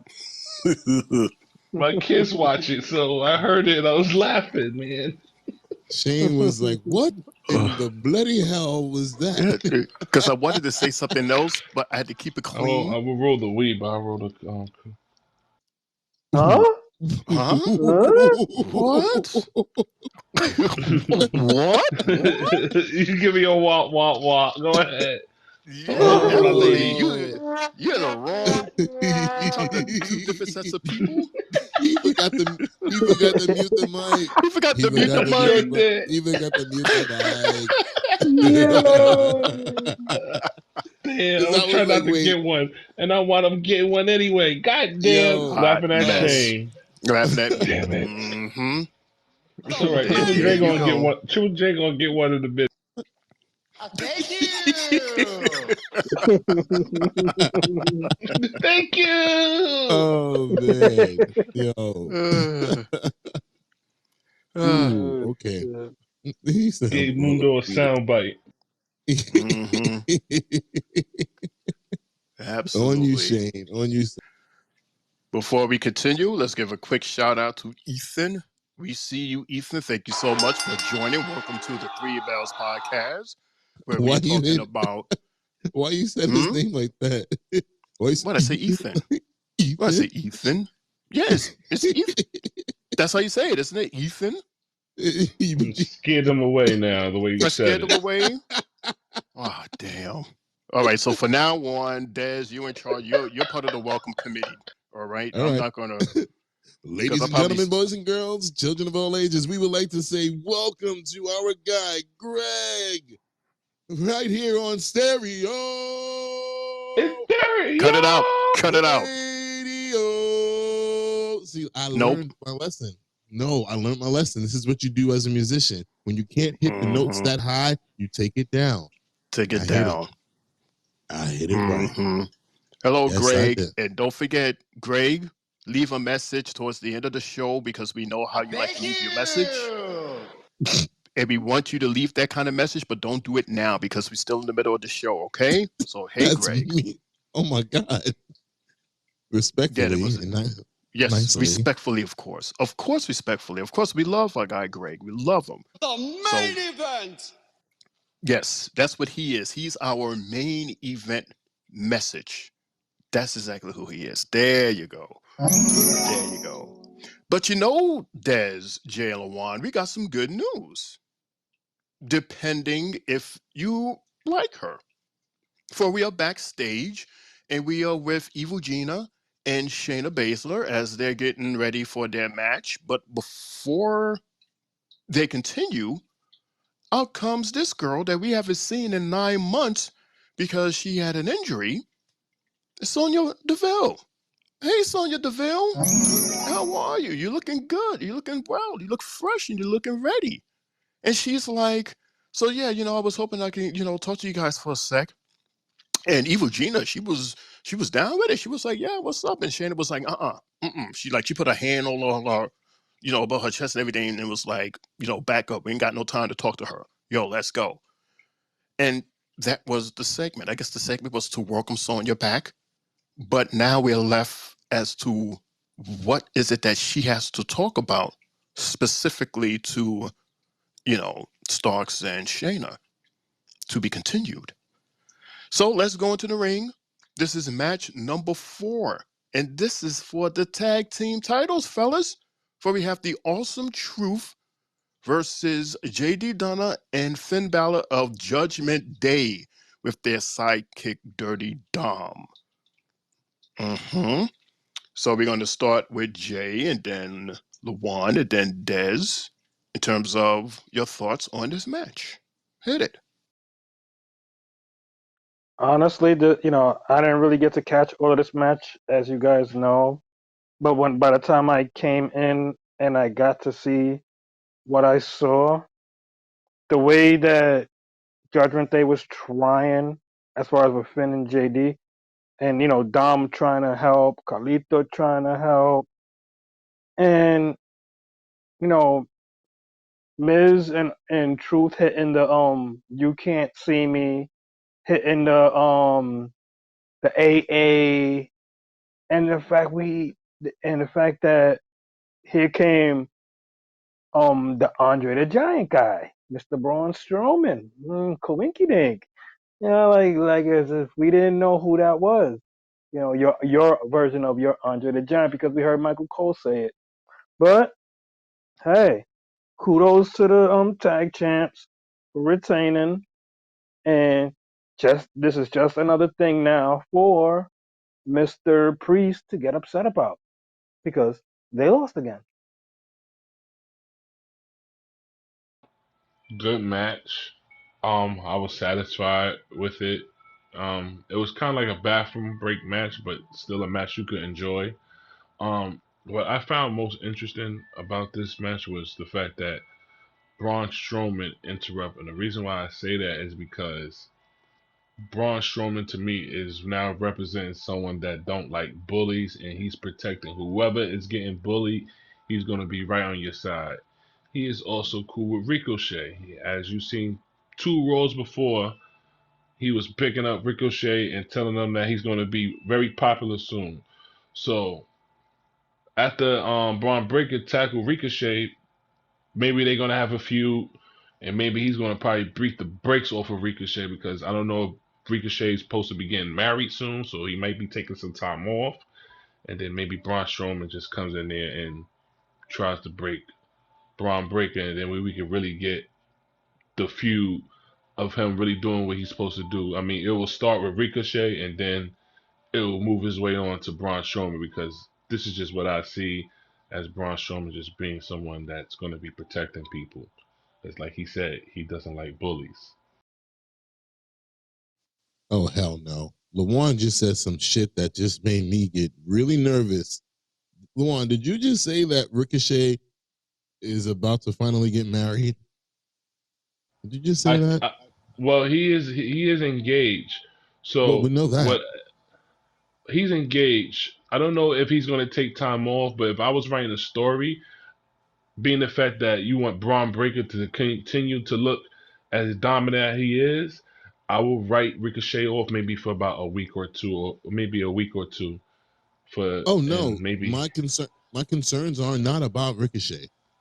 My concerns are about his wife to be Samantha. Yeah, She making a decision. Yay! We gotta get the SmackDown chick on Raw too. Oh Woohoo! hell no! That's what I thought about. As soon as you Yeah. said that shit, I was like, oh hell no! Oh hell I no! mean, maybe we might get Miss Garcia back for maybe a week or two. You I would never love know. that. I would love that. Her or Mike, bring your ass back up from NXT, back to Right. Raw, because hell no, Miss whatever her name is on SmackDown, she can stay her ass over there. She just got moved up, so she stay her ass over there. Let's get Lillian for a week or two, or let's get Mike Rome. He can bring his ass up from Orlando. Yeah, no. Oh my god. Yeah, but But that's anyway, that's what I see as the outcome happening right there, though, fellas. I don't know if y'all uh, agree with me or maybe probably thinking that, like, that's just how I feel. You know, I like to go deeper than the fucking hole. well, not to mention the fact that Judgment Day had JD step to Braun last week and tell him like you need to stay out of Judgment Day business. So and Braun was like, I'm oh my gosh, I've been warned. Like I don't give a shit. But I don't know about y'all, but so far our truth is not missed. He's been promising certain things. The Miz has doubted him, and they showed up. He said that a person that you can't see will be our tag team partner, and it ended up being John Cena. He said Andre the Giant. I was lost on that one. I was like, what the fuck? But when I seen Braun, I was like, oh, cool. Makes sense. He's big. He's a big boy. So yeah. Okay, our truth. Match wise, I enjoyed it. I'm gonna say I enjoyed it. Let's go, Miz. I want the Miz to keep winning and winning and winning after we had a tough 2022. Let's keep winning, Miz. Shout outs to the tag team champions. Yeah, Judgment Day. Let's see what happens when you guys get back to your clubhouse. all this losing is unacceptable. Unacceptable. Right, Shane? It's becoming a staple to them.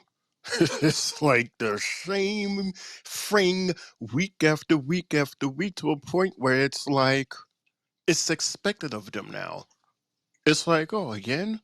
It's like they have a whole shelf full of loser trophies, a whole shelf full of yeah, they just love that song for some reason. But yeah, congratulations to our continuing champs. Awesome truth. Yeah. Mm-hmm. Let's go backstage where we we're looking at Lyra and Becky, and then out of nowhere here comes Liv Morgan. And I can't believe that Lyra felt for that, oh, look who's over there move.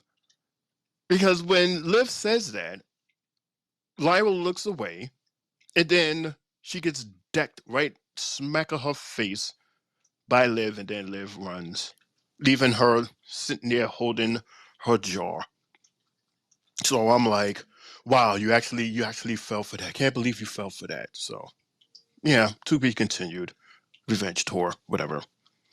We still backstage, fellas, for it is Bronson Reed. He has something to say to Sammy. You know, the whole spiel about them, having the three-way on Saturday and, the same old, same old. But then something interesting happened once Bronson walked off, because that wasn't the end of the segment. Get a load of this. Oh, great. Look who it is. Guy who cost me my match. I expected better out of you, Otis. I really did. I expect that crap from Gable, but not from you. I thought you were better than that. Maybe I'm wrong about you, though. Yeah? Are you proud of yourself? Because you shouldn't be. Sammy. What? I'm sorry. I really am.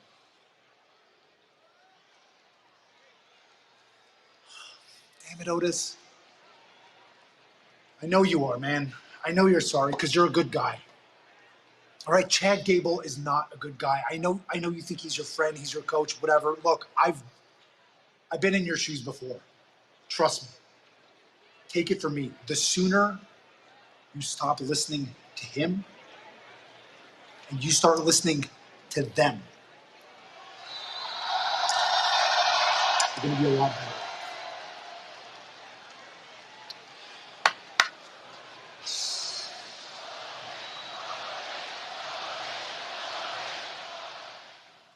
I mean, damn. I feel you, Sammy. It's like you want to be mad because the guy did cost you your match, but it's Otis, and it's like, damn it, you. It's like, because I really like you, and you really are a good freaking dude with a good heart, but you flipped the bag, man. Like, it's like I want to choke you, but I can't.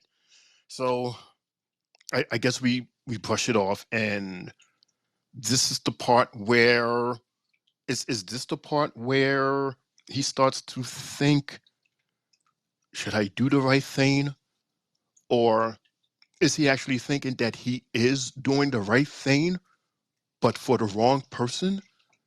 Because it seems to me that Chad is kind of taking advantage of, this guy, because he's one of those guys that literally wears his heart on his sleeves. So, there's people like that, and people takes advantage of people like that. So, yeah, I'm just like, I just really hope that he makes the right decision for himself. Never mind what everybody else thinks. Everybody else doesn't matter.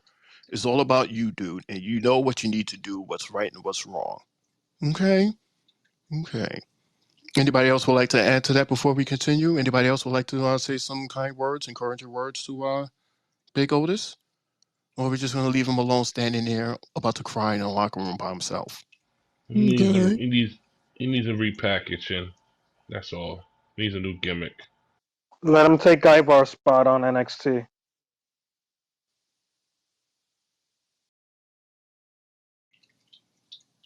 That's a good idea, actually. That's a good idea. Let's see if they do that. Okay, so fellas, before we continue, because I know how you feel about these two girls, our women's world champion Becky and Liv Morgan, for they have an in-ring promo.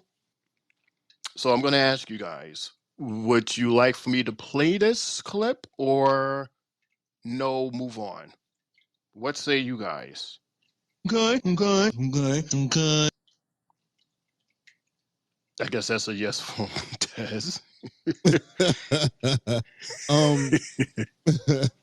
This promo, no. I mean, it really doesn't advance anything. I mean, it's Yeah, that's what I was like. No, right. Yeah, no, we're good. Okay, and Lawan and Jay silent. I'm considering it as a yes. No, thank you. Oh, here they go. There they go. Oh Lord.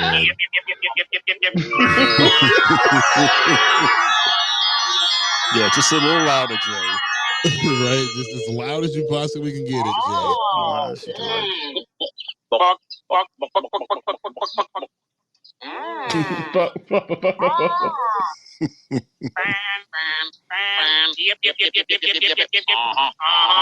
Fan talk.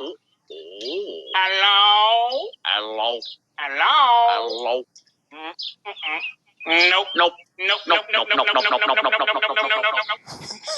Fan read. Fuck. Fuck. Fuck. Fuck. Fan read. Nope. Nope. Nope. Nope. Nope. Nope. Nope. Oh. Switch. Fan. Switch. Switch.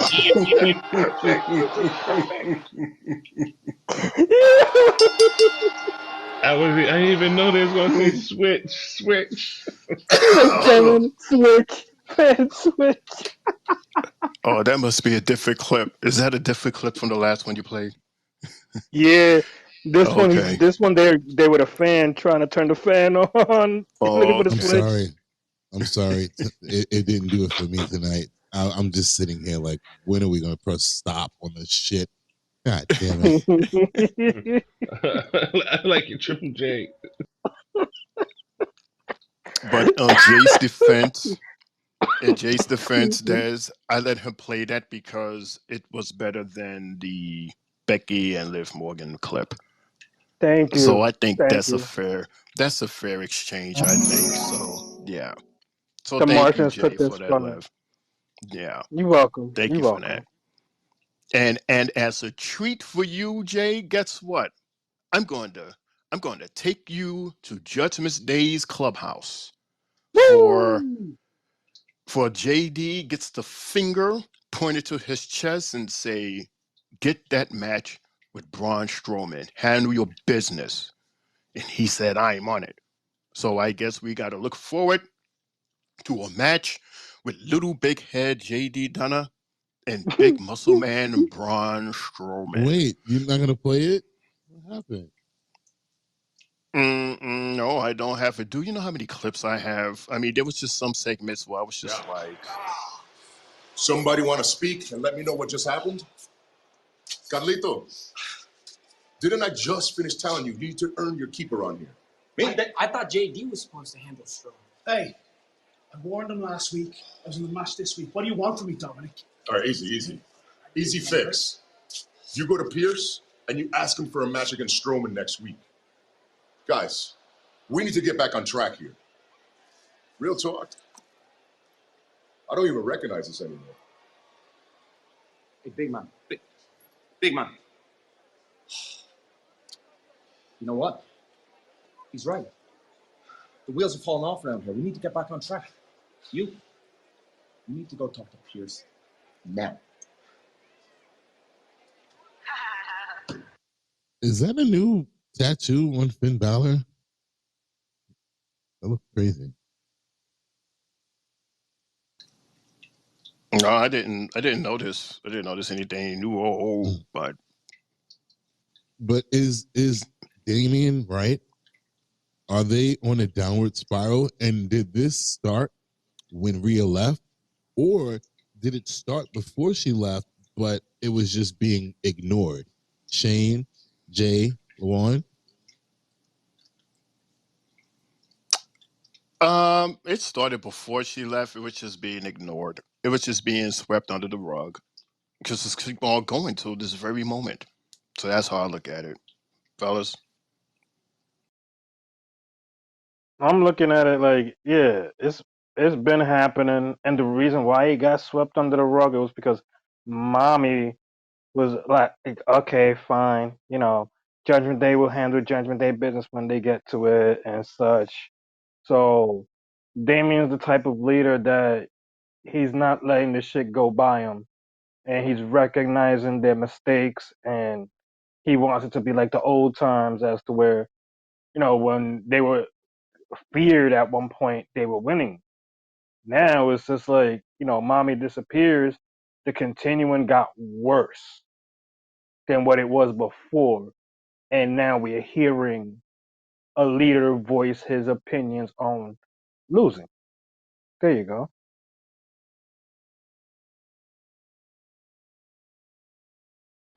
It's funny how Damian Priest is not really getting involved in really Judgment Day stuff outside his business.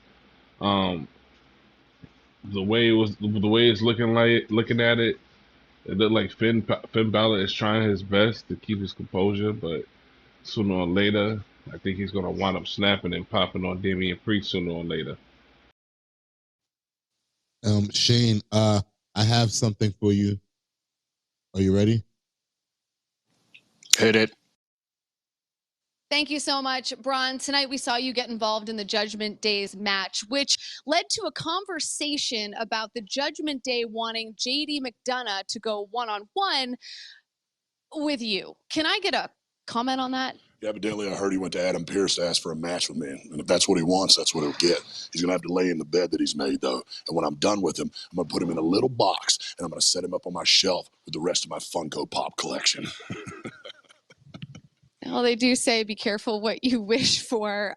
Thank you for the time. Yes, ma'am. And real quick, to go back to y'all first topic, second topic, I think that's the first victim of Uncle Howdy and family. Him right there. Him right there, Braun Strowman. Mm-hmm. Interesting, right, Jay? It's Braun too Strowman nice. is the first victim. He's being too nice right now. I don't know. Maybe. Exactly why. He needs to be reminded of who he is and what he stands for and where he came from. They need to bring Like him back. the monster. They need to bring the monster back out. Mm-hmm. I really think that's the first person they go after, and not in a beating him up type of situation, but like to bring him back, like get him to that point, like remember who you are and what you stood for. I think that's what Eric Rowan's role would probably be, if anybody. He's one of my Yeah. picks. I got 3 picks that they could possibly do an attack on. I got 3 picks. Well, yeah, 3. Okay. Are you going to Yeah, tell us? Or my picks is Jay Uso maybe because of the Firefly thing. Jay Uso. Who else did I just had in my head? Braun Strowman, of course, him, and maybe Bobby Lashley. Being the fact I say Bobby Lashley because Bray Wyatt didn't get to do his feud with him, so maybe they could continue with that when he comes back and have a feud with their fraction. Maybe I don't know. Interesting. Interesting. I was gonna say Randy Orton, but I don't want to see that again. We've already seen it like 3 times, so I don't want to see that again. Mm-hmm. Mm-hmm. Des, you gotta say something. Say. Des. Did you know? Des. No. Did you know? Did you know? Did you know? Wow. Did you know? I'm only reporting this because I just seen it. But did you guys know? I don't know because I haven't seen the whole show together. But did you guys know that Liv Morgan and Finn Balor got out the same car together at the beginning of Monday Night Raw? Did you know that, Shane? Did you know that, LaJuan? Did you know that, Jay? Did you know? No, I didn't see that. I had no idea that, fellas. What say you? I didn't see that.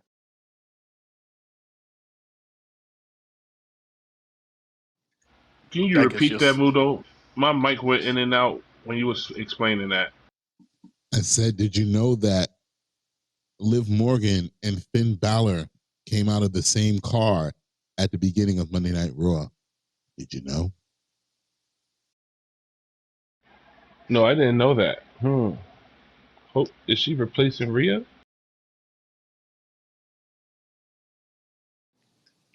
Jay, Jay. Nope, nope, nope, nope, nope, nope, nope, nope. No, no, no, no, no, no, no, no, no, no, no, no, no, no. That's my answer. there's your answer, Des. No. Shane, back to you, Shane. Oh my gosh. before we continue, let's do this. Des, if you have the soundbite for the new day, I would appreciate that. If not, I'll just talk that out. But while you're looking for that, let's play these two messamagias. Greg, please don't let this be a wrap-up message. I love you. Welcome everybody to Stereo Radio. We have no spoilers right now. We're going to talk about the 90s and WWF and WCW. Guys, what did you tune into? Were you more of a Monday Night Nitro person? Did you like the NWO? Did you see the genesis of it? Did you watch it grow and fall apart? Did you like the 1996 run with the Heartbreak Kid, Shawn Michaels as champion? Yes, yes, yes, the boyhood dream has come true. Right here with Arrowhead Pond. Yeah, yes, yes, take your flowers, Shawn Michaels. My favorite was Bret Hart. The best there is, was, and ever will be. But honestly, I was a little bit more of a WCW fan up until about 1997, 98, but I love both. Love you guys. So you guys like to answer that question? There's Jay and Lawan. Well, I was a fan of the World Wrestling Federation. Always have, will be. And even when it got into the Monday Night Wars, I would watch Raw to a certain time. It was weird because you would literally watch WWF like for the opening, and you'll watch WCW for the closing. That's how it was for me. But then if it was really good, me and my brother would be changing channels back and forth, back and forth, back and forth. Because, when WWF finally got their shit together, you watched Monday Night Raw in a war zone for the ending. Because that's what you got to talk about for the next week until next Monday. Because there was no SmackDown or nothing. So, World Wrestling Federation guy all the way. And I jabbed in WCW here and there. I started off watching the Attitude Era. So I'm gonna always pick WWF. I tried watching WCW, but it was kind of boring to me because I felt like the stars in WCW they lacked mic skills in my opinion. So that's why I couldn't get down with WCW. But WWF, just watching Stone Cold say some of the stuff he said, and I'm a little kid just laughing. Yeah, so it's WWF for life, WWE for life. Nothing else. Nothing more. Well, with me, I'm WWE, WWF, for life. And what I would say is, I had my time when I did watch WCW. I watched them back and forth. Who wasn't watching both of them during the Monday Night Wars? It was like you was forced to. You feel me? So, if I had to go to a friend's house just to go watch Nitro and, in one room go run to the other room and put on Raw, shit like that was crazy back in the days. Des, I get where you're coming from on shit like that because I was one who didn't have cable, so I had to run to my friend's house just to go watch shit. All right, before we continue, LeBron, there's like Yeah. a low buzzing noise, like a very dirty water fountain going or something. Yeah, Yo, but when what? you unmute, it's when the you fan. Stay out the pipe, is that bro. what Stay that out is? the pipe. This Stay nigga out said the the pipe. dirty water fountain. Like, what? Yeah, it's just like a like a yeah. He's he's Clark Kent trying to Yo. fly. But quick fast, just to answer that question, I'm WWF, but the only time I remember seeing WCW was when Shane O'Mac was on there, and they took over WCW, and they was broadcasting live from both WWF and WCW. So I would flick back and forth, almost like as a way to having like another camera or something like that. Like it was so surreal to see Shane O'Mac in the WCW ring and to see the WCW ring in the WWF jumbotron, and the fact that that conversation was going on. Like I never thought that I would have seen that, especially the way they was going back and forth at it. And to a point where this guy bought his competition. Like, yo, how gangster is that? Like, bought your competition? Like, yo, that's some gangster shit right there. So yeah, that was my moment. Yeah. Real quick, for me though, the reason why, yes, I was a fan of NWO, but me and my brother were fans of wrestling, and WCW had an amazing cruiserweight division, man. Like I was obsessed with the cruiserweights in WCW. Let it Facts. be Rey Mysterio, Eddie Guerrero, Juventud Guerrero. Um, I mean, Ultimo Dragon, Rey yeah. Mysterio. Oh my gosh! Like, are you serious? Like, I could watch What? their matches. Chris Jericho, like, bro, those guys did not get any love at You all got from you got WCW, you but got they had the Psychosis. yes, they had the best matches, man. Like that that division right there to me is why I even turned to WCW. Yes, Uh-huh. I was watching because I was familiar with Diesel and Razor Ramon. I wasn't even watching because of Hogan. I wasn't, when he was hot, I was a baby. I knew of Razor Ramon and Diesel, yes, but that cruiserweight division was fucking amazing. And there has never been a cruiserweight Dean Malenko, Saturn. I mean, Kidman. Billy Kidman. Billy What? Kidman. Oh my gosh! Like, What? yo, Alex Wright. Jay, like, come on. They had a deep, deep cruiserweight division, man. Like, oh my gosh. Bro. And the fact that Ugh. they was coming from the fact that they was coming from Triple A, that Mexican league, Mm-hmm. shit. They was Or coming in even, there every or, week. or even ECW. Mm-hmm. Like, because my brother put me on to ECW. We used to watch that as kids on Saturday nights. Like, it was late as fuck, but I mean, we used to watch. I used to be like, oh my gosh, like What this shit time? is What time did crazy.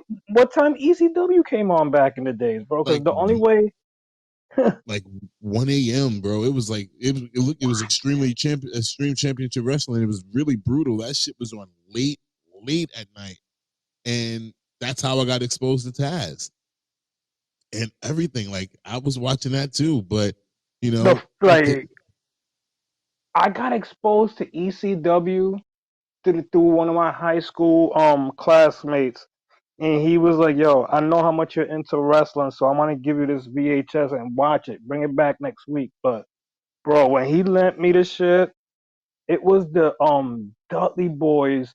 the Dudley They was Boys. they That's was how in I the got. table. they was in a tables match, and they had these tables stacked like 2 floors worth of tables, and they took one Yeah, person and power bombed some through all of them shits. it was probably Sean Stasiak because he used to get his ass whipped over there before he went to WCW. Wow. I got exposed to the Dudley Boys, Sandman, what's this dude? Yeah, Sabu, Sabu, obviously um, Taz. That's when I found out Tajiri. Taz was from my neighbor. He was from my neighborhood. I didn't even know he's from Red Hook. I didn't know that until Right. I started watching him, and because he always used to shout out Red Hook Brooklyn all the time when he used to have the towel on his face when he did his promos. Raven, I knew Raven from ECW before he went to WCW, and I Right. was like, this dude is crazy, like, bruh. Oh man, that just took me back. I'm sorry, Shane, for taking over your show. But man, like yes, I'm a No, I mean it's WWF. fine. Yeah, I'm a WWF kid. But as a kid, I was exposed to WCW, like I said, because of the cruiserweight division. But then, you add on because of NWO because they were cool, and then I was also up late night Saturday morning or Friday night, basically watching ECW because they were completely different from WWF and WCW, and even the look of it was just like, this shit is low budget as fuck. But Yo, Des, yeah, do you remember that time that they had Rey Mysterio unmasked and he was oh with my No Limit? gosh, He was with No Limit, Master P and oh them. yeah, Yo, that shit was OD. yo, like I remember when he lost the match and they forced him to take the mask off. I'm like, bro, what? Yo, I don't they know had which some. which which which unmasking is worse, him or the one that happened with Kane. Mm, Because remember, if you think about it, Kane kept everything else the same, but Rey Mysterio, once he did that unmasking, he lost his name Rey Mysterio Jr. Because a lot of people probably don't right. even know that was his name in WCW, Rey Mysterio Jr. That's what we knew. That's what I knew him as. Because I used to have the WCW games too. Loved it. All right, I'm gonna be Nah, quiet. them We WCW good games are fire. because it's like this is like okay, I'm good, and then here This is comes reminiscent. Logan Paul J with another question. Okay, I'll be quiet and go get my Pepsi. No, In Jay, other I love you, words, Jay. I love you, Jay. Shout outs to Jay because he was watching what I was watching too. Jay, fellas, Jay, fellas, Jay, look, we'll have our own show on it. yeah, in other absolutely. words, Mundo favorite wrestler in WCW was Disco Inferno. Oh, that was that Not nigga even, not even, though. but he was not a bad wrestler though. I mean, he was in the same category as Buff Bagwell. I mean, they were in that same upper mid card or whatever.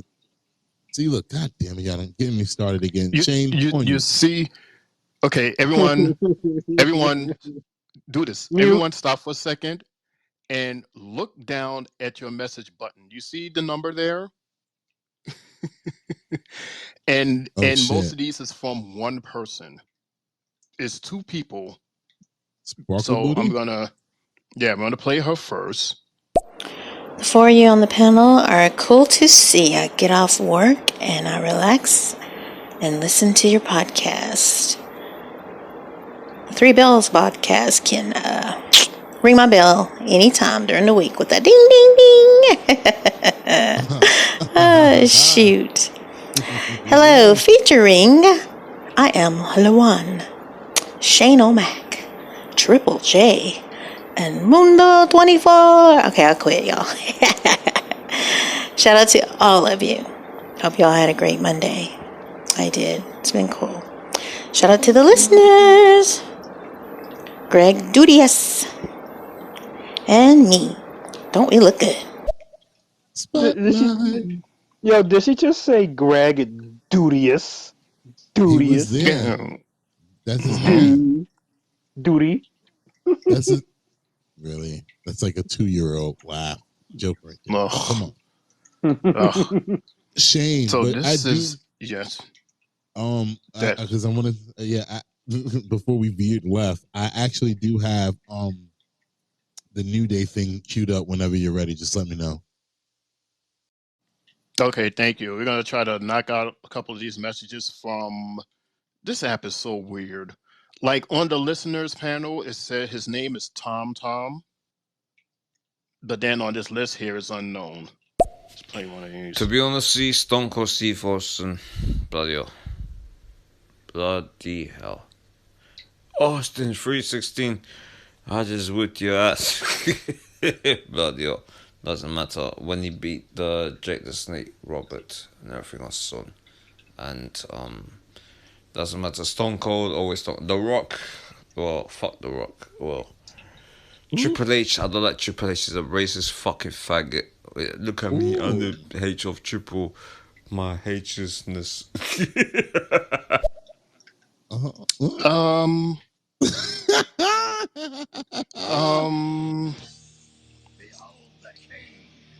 Yeah, I've never heard that before, Jay. Never ever heard that. Why? Not to my guy, at least. Okay, like Come on, he's all Mr. of our Unknown. guy. Not my favorite wrestler now. Oh. Damn. Interesting. Damn. Time for some Did You Know smoke. But I do detect an accent. Tom Tom, where are you from? Please let us know where you are from. I detect an accent. But Shane, it's on you. Behold the king of kings. Dun dun. There is only one. Dun dun. Time to play the game. Okay, Jay, we got you, baby. That's not me. That's not me. Who That was was that? Dez. Oh, That was that's Dez. Dez? Yeah, Shay get another thing. No, you know what happened? Because I'm looking at this list because I can see this message list. So, and I thought Jay was playing it. I'm sorry, Jay. Here you go, Jay. This is for me. I should have looked and see And now, who was no, playing. you should have used your ears. You know damn well if it was Jay, that shit would have been on a 100 in your ears right now. Okay, that's just shade to you, Jay. That's what that is. Because that That was is the directed to truth. me. That was Damn, shade directed to you. It's true though, First because I you would have get been hit like, with the oh, you would Uncle have been like, Howdy. oh my gosh, Jay, turn it down, Jay, turn it down. All right, so I'm gonna play this message. Hopefully, Tom will answer the question as to where he's from. We would love to know where you're from, dude. Well, easy peasy, isn't it? But still, I'm from London, England. What is it saying? Where you from? Nice. Even though I got my family from the States, I got my family from the Canada, Ottawa. But hey. But which city you from? Bloody hell, I've been to the States bare times before, but it's no point. But it doesn't matter. But hey, next time I come to the States, I'll kill the fucking corruption police officers. Because they're fucking undefinable wankers, isn't it? No, you don't want to. He said Oh my wankers. goodness. Yes, he said Wankers. wanker. I love me a good Shout old out. English accent. Oh man, let's shout him out. Let's go. Woo! I love it. Yeah, you shout him out by playing that song. Love it, love it. Time to play the game. Oh man, that accent. And just so you know, homie, we are playing the game live from Brooklyn, New York. In the Bronx. That's where we and in the Bronx. That's right. In the Bronx. Yeah.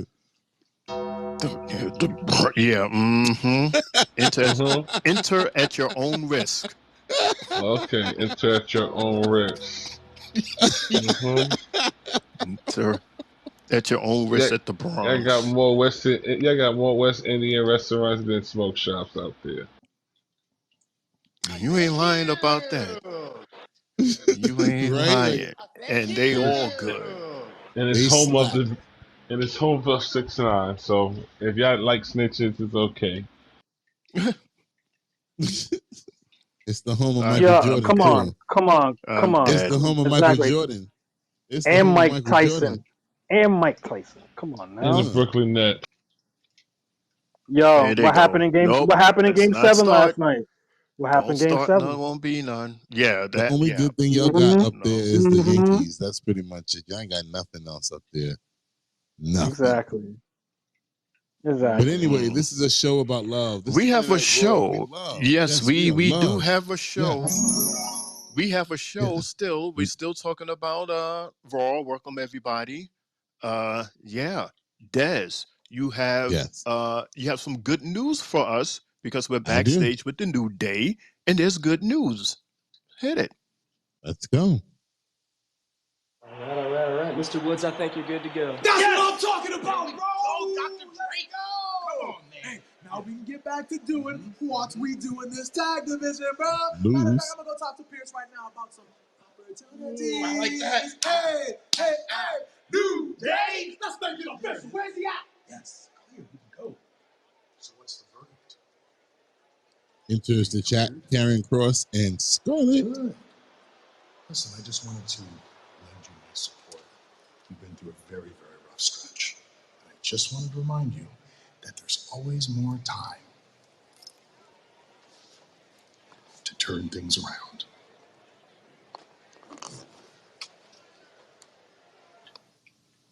All right, so Des, Luan, Jay, I'm going to ask the obvious question. Why does Karrion Cross cares? What is his interest on Mr. Woods all of a sudden? He showed up last week talking to Woods. What gives, fellas? What's going on here? Well, last week he actually showed up and talked to Kofi after his match with Gunther. Correct. Correct. Okay. Yeah. So what is his obsession with the New Day? Well, he's been, I mean, if you paid attention to everyone that he's had interactions with, they've all wound up doing something against their character. Everyone, every last one of them. Whether it was Shinsuke, he's the reason why Shinsuke is a bad guy now. Bobby Lashley, AJ Styles, it's a few other people, and that's the thing. Like people like Jay, they don't like him, but the results of people having their feuds with him leads into other situations, and then them even Rey Mysterio too. After he had his encounter with him, next thing you know, he's in this situation with Dom. Like it seems like everybody that has their encounters with Karrion Kross go against the character that they are at the time and become something else. So maybe like LeBron is saying, like he said, it might be a heel turn, whether it's Kofi or whether it's Xavier, or maybe we might just get New Day versus AOP. I don't know, but I hope not. We could get that, or we could just get a whole heel turn New Day. Very true, but again, I told you what the risks are of a New Day as a faction turning, because again, they are beyond just what we see on TV. They are, the cash cows outside of TV with the commercials and all the stuff that they, the marketability would be rough for them. But You know what's crazy? moving You on. know what's crazy though? Why is Karrion Cross always messing with the black folk? Why is that? He fucked with Bobby and friends, and now he's fucking with the New Day. Come on. But I mean, I just named you a whole other list of people too. It was he messed with Bobby, he messed with the New Day. I mean, Street Profits, Rey Mysterio, Yeah. AJ Styles, AJ Shinsuke. Styles. Like, is no real like he's Yeah, been messing with it's all the ethnic basically he's groups. been. No, I would say it's more. You named all the ethnic groups. Like I would rather look at it as him messing with more of the veterans in WWE who are like, unsure of what their paths are right now or in the moment that he's coming around. That's how I look at it. Whether y'all want to look at it as a race situation, then that's on y'all. But to me, it's more of every time he comes around, somebody's stuck in a situation, and then he comes, he's like, and he has the little fucking, hourglass or whatever like that. So I don't know. What do y'all think? Well, obviously, y'all just said that it's a race thing, so that's yeah, Shane. I mean, it's just I see what you're coming from. So I'll keep that in mind. Like I'm not taking this up and goes for the race card. Like that's getting real played at this point. So we'll see what these guys will do. But yeah, you can't have like a new day be like an evil day or something like that, or a new devil, something like that, right? Like no, like just tell them to go sit down, go play, just go away. But let's continue. Okay, let's continue with the menu. So we have match number 5, which is a interesting women's tag team quali match. So we have 4 women tag teamers. We have Damage Control, Starks and Shayna, Maxine and Ivy, and Carter and Chance. And the winner of this match, or winners, will face our current women's tag team champions, Jade and Bianca. So, Des, Luana, and Jay, why don't you guys talk about this match, if you can, if you want? Hit it. Well, I would, as the owner of Monday Night Raw Recap, I would like to go with LeJay, Jay, Shane, and then I'll go after all of you guys. I did not see this match. The match was okay. Um, I'm glad that they were able to show their talent for whatever little bit of time they had. Um, I'm proud of Evil Gina and Shayna Baszler. Finally, they're getting an opportunity. Finally, we could probably see what they're made of as a tag team, because I think those two ladies are really good in the ring. So shout out to them for winning that match. With this match, we got Kaka, which is Kairi Sane and Dakota Kai. We got Kai Kai, and we got CNC Music Factory with Carter and Chance. And you got, Evil Gina and Shayna Baszler with Maxine and Ivy. Yeah, it was an alright match. Not the best. I only part that I caught towards the end, and I would say, was that ending of the match when when Zoe did her kick, and the kick did not hit Maxine, and Maxine's actually just like flopped to the floor after that kick. I was like, ugh, here we go. And then they win. And also Dakota Kai was busted open and her on her nose. Does she have a broken nose now? Eh. But overall, I don't like too many of these matches where it's 4 tag teams, because not really, or none of them can really set it off the way they want to. I prefer the traditional tag team match as far as when it comes to these ladies, because we could see more. But it's hard. It's really hard just to see everything displayed the way we want it to be. Good win by Shayna and Zoe. So, Jay, did you just say that Dakota Kai had a bloody nose? Jay? Jay? Jay? Oh shit! Oh shit! I thought I was talking. My bad. I said the bridge of her nose was busted. Was busted. Oh, well, it's interesting Yeah. because, Io Sky, she had a bloody nose too during her match. Oh shit! So, Damn. Damage Control, they are losing control of their blood from their noses. Nosy Quite a bit. asses. Mm-hmm. Nosy asses. But yeah, and LeBron, what's Shayna's name? Shayna who? Shayna Baszler. That's not what you said. You ain't caught it, so I don't get the want. You caught it late. No, they caught it late. I was hoping that they would catch it.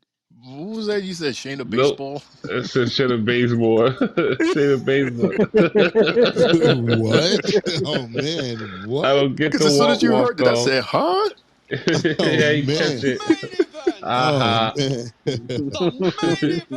Oh man, Shayna baseball. Shayna baseball. I mean, yeah, the match. No, I mean, the match was okay. I mean, it was what it was. It is what it is, and I'm glad that Shayna and Starks won. So let's see these. We're about to see four powerful women go at it for those titles. So I'm interested in seeing how this is going to go down. Right, Des? Did they mention like so? What that means? Bianca and Jade are coming to Raw to defend the belts. No, they didn't say. Did they say one or? I mean, they ain't say, but excuse me, I would think that would happen. I would think these two ladies All come to right, Monday Night Raw, being the fact they could travel with they both can. belts to each brand and Yeah. defend the titles over there. So this match didn't hit like the men's fatal 4-way last week. Is it because of time? Was the match rushed? Like why was all three of y'all basically saying the same thing? You guys weren't really feeling it. Anybody? I mean, me personally, I'm trying to look at the match and get all of these damn clips that I've been playing all night. Yeah, So Monday Night Raw is not it's easy when they get it's not into easy at segments. all. It's Yeah, not. I just that's think why do you because think? Hold on, Lawan. Why do you think Shane? Why do you think I'd rather just ask y'all the questions every Monday instead of me actually put my 2 cents in because my 2 cents is like always in the computer or something. So I'm not. I'm listening but not watching. So I'd rather hear you guys talk and ask y'all the questions because it's impossible. You got a Yeah. 3-hour show. Damn near 1 hour is just straight up promos. So you got to try to get all that in. Yeah. So yeah. But Lawan, I'm sorry to cut you off. Yeah, Lawan. yeah, I just think because they don't put too much effort into the women's tag title, so we don't get much storyline between these ladies because it's not being promoted as much. What they should maybe do is, it may sound dumb, but again, we need more. We already know they need more woman belts. Um, Maybe they should split the belts and give the Raw their own tag titles and SmackDown their own titles. Nope. I don't know, but No, they can't do that. You know why? it's not enough. No, the titles were unified, but the titles were unified with the NXT Women's Championship. So Oh, okay. technically, it was only one set of belts for Raw and SmackDown, but then they also included the NXT Women's Tag Team Championships, which is to me was dumb as shit because now you take now only NXT they only have one title to go for, which is why they have to bring in the North American Women's Championship because they don't have the tag team championships anymore. So, yeah. But I get what you're saying though. I mean, we're still calling for a women's Intercontinental and United States Championship. So we'll see what they do. Shane? But they're gonna do something. I see that they're gonna do something soon because we're gonna ask for. We're gonna keep asking, and we're gonna get it. Just like we are still backstage. Boy, I gotta tell you, Des, there was a lot of backstaging tonight. I mean, I it was see. really a lot. I see. Like, I mean, usually on a regular night, it'd be like, a nice size, like a nice, couple minutes, but these were short and quick. There was so many of them. But remember what I told you guys earlier? It's a go home episode. So, as far well, let me speak in regular terms. It's an episode before the main pay-per-view on Saturday. So there's not much that they can do everything is about promotion, and maybe we'll get some new feuds that might be sparking up for the next pay-per-view beyond this one, especially if it's talent that's not going to be on the show on Saturday. So yeah, maybe that is, maybe that's what it is. Some people might get more than one segment on the show tonight. I'm pretty sure that probably happened with somebody or people or teams. Yeah. That makes sense. That makes sense. And I guess that's the reason why, because we're backstage again. I guess that's probably the reason why when Kaiser was asked about Gunther's match tonight, he answered very shortly, but his answer mostly consists of Sheamus. So it was like a total, like, forget what you're asking. Let's talk about Sheamus. I don't have that clip because I couldn't find it. There's some way, somehow, you could find it before the end of the night. If it's worth playing, play it. But I do have. Des, do you have it or no? I'm sorry, I was about to say, you said Kaiser Ludwig? Yes. All right, give me But I'm going to play. I want to play Drew because Drew walked in right after Kaiser. So let's play Drew, and hopefully we'll get Kaiser afterwards. For Drew says, Hello, Drew. Oh, hey. Probably wondering what I'm doing here. I'm wondering what I'm doing here, too. See, Adam Pearce, in his infinite wisdom, decided not to use one of his biggest superstars on Raw tonight, but he wanted me to be here live after medically disqualifying me against my will to watch Jey Uso in my King of the Ring spot and not give me any time to speak my mind. Screw that and screw him. The people want Drew McIntyre, and I'm going to give them Drew McIntyre. Let's talk about that paper champion, Damian Priest. He thought he got one over on me last week. Nobody gets one over on me unless I let them. I had nothing left to say. I got what I wanted, my world title rematch. I'm playing chess, and he's just playing with his guy liner. He's also spreading himself too thin. It's Seth all over again. The LWO, the tag titles, Braun, Carlito. Mate, I'm going to give you more free advice. Stop it. Focus on the championship, because we're going to have a match eventually at WrestleMania. I beat a real champion, and soon I'm going to beat you too. As you were. and that's all we see and hear from Drew for tonight. So, yeah. And once again, he uses the phrase paper champion. And, you got to admit, from last week, the promos between them two, Damian had him beat. He had him beat. Those receipts was too brutal for him, So, and that leads us to today, and this is what we get from Drew. A nice little interview backstage. So, I mean, what else is there to say about Drew? Nothing, in my opinion, unless Jay and Lawan, Des, you got something you guys want to say before we might hear from Ludwig Kaiser? I like that Drew is hurt and is still coming to work.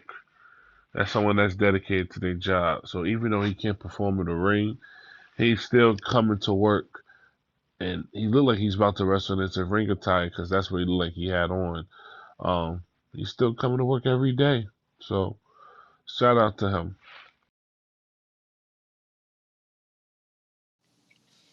Yeah, that's true, Lawan. That's true. I give him credit for that, for at least showing up, and they give him at least a couple of minutes of airtime. So yeah, you kudos to you on that. All right, Des, any luck, or should we keep on moving? Because keep on going. if keep on going. All right, but again, yeah, Ludwig Kaiser, he was just going on a rant about about Sheamus, which leads to the idea that the next feud is going to be with Kaiser and Sheamus, because of course Sheamus is going to answer the call, of course. So there you go. We are still backstage, everyone. See, again, another backstage promo where we have the Creed brothers. They're talking it up and laughing it up with Chad Gable. And then here comes Mr. Otis. He goes, can I talk to you for a sec? And Creed brothers, they walk away. And Chad goes, yeah, what's up? Let's talk. So here we go. There he is. My number one guy, where you been? I went to apologize to Sammy. Apologized? Why would you say so? Oh, I see what you're doing. You're tugging at his heartstrings, making him think you feel bad, softening him up for Saudi. That's smart. That's why you're my number one. Now, look, I got your ticket, your passport, all your documents, like always, okay? You're ready for Saudi, right? Mm-hmm. Because we are going to win my Intercontinental Championship together, right? Mm-hmm. Right? Right. No. I want to hear you say it. No matter what.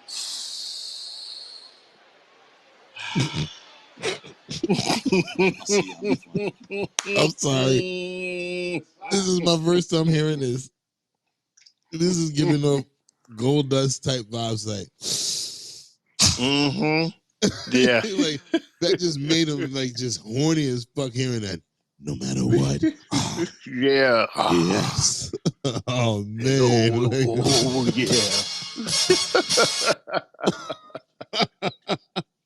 Wow. Yo, Lawan, But get you're your boy laughing. Lawan. But Oh you're my laughing. God. We're laughing, but that's Triple H humor. That's why, because he's a fucking hilarious dude, man. This is Triple H. When I see that's like DX That's like humor that. right there. I'm like, no, don't say it. By any means. Say those dirty words to me. Yeah. Y'all mess. By Y'all any mess. means. Yeah. Thank you.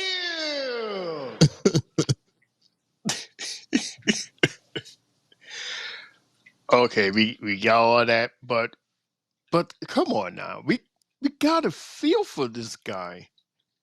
Because he's just locked in a situation where he's forced to do bad, but he doesn't want to do bad, but he just want to do what's best for Chad, and I don't know. You Jay, see, he was I there. don't know. You see, he It's was okay. there. You see, he was there with the Creed Bros. Lawan, I Mhm. think I think Lawan was talking about him joining the Creed Bros You eventually. sure? You sure it wasn't me? One of y'all talked about. One of y'all said it. I can't Everything is remember. Lawan these I said it. days. I did say it.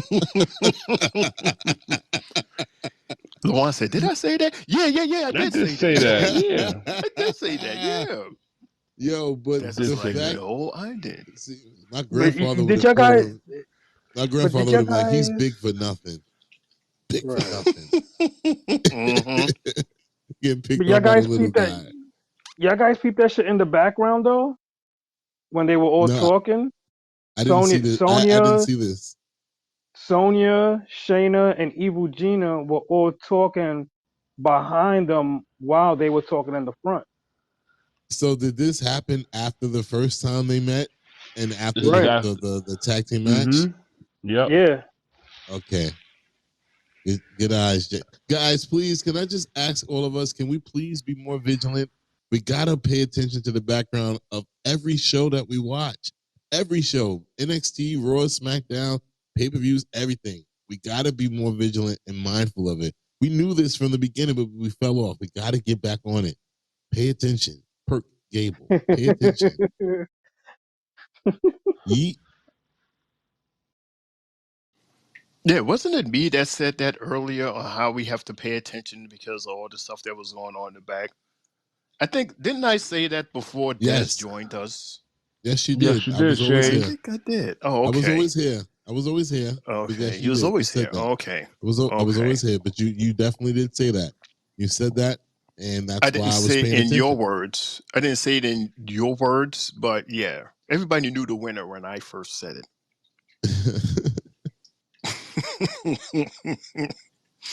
But Shane, he just threw a whole tree. Guess what? Guess You know who won? Who You know who won? won? Logan Paul. No way. No way. Damn, We're not Shane, gonna ever let that go. Not at all. Logan Paul. Yes. I'm telling you. And Jay, it's not just you, it's LaJuan too, because he said it too. And I'm like, yo, just turn it down. Yeah, that's what, because y'all was both loud and y'all said it at the exact same time. That's why I was rolling. And it sounds just like that, Ruben Paul. That's why you do it like that. Word. The pips were on it. They both stepped into the mic at the same time and said, shoot. Oh God. Oh shit. Oh God. Are you watching Kings of Comedy by saying that? No, but I should watch that. I want to get a good laugh tonight. You know what I've been watching? I've been hooked on X-Men 97. That shit is lit. Don't say a word. I got to catch up. Don't say anything. Shane, please. I do too. I got to catch up too. I got to catch up. Ooh, please catch up, heard y'all. it's a monster. I think I'm on number 6. So don't And this say is anything. a whole. Oh wait, this is a whole different season. Shane, I think I'm on number 6 too. We're on the same episode. No, Okay. I just started watching it last night. It's a monster. I was up till like 5 o'clock in the morning watching that shit. Were you like me and said, okay, I'm just going to watch this last episode? And then the next thing you know, 5 episodes done passed already. You like, because it's really like, that good. I'm like, it's no, Storm. I'm like, Storm, no. It's so good. Yo. What is it on? Talk about that. It's Disney Plus. Speaking of X-Men. Screw you guys. Are we doing any rumors today? Yes, we are. That's why I'm trying to breeze through this. And then I'm we sorry. do have a couple of rumors. Yeah, LaJuan, I'm sorry. I asked for them to do rumors and reactions and hot takes and okay. know at the end of the show, but I'm sorry. Let's not drag this. Let's keep pushing it on. Go ahead. Okay. See what you did there? See what you did there? Because you threw one in there. See what you did? You gave LaJuan one piece of chicken wing, and now he wants more. That's your fault. Gave him one. Give us one piece. I'm sorry. It was so good. Oh, there you go. Sorry. But we got good news for you, LaJuan. We are almost at the end. We are talking about one backstage and one match. Okay. And this is interesting because the backstage is with Jey Uso. Do I have Jey Uso? I think I do not. Why do I have you? What? Why do I have this guy? What? That's my Jey Uso? No. I don't have Jey Uso's cut. Oh, no. Maybe Des could find Jey Uso's promo because that's not it. Yeah, that's not it.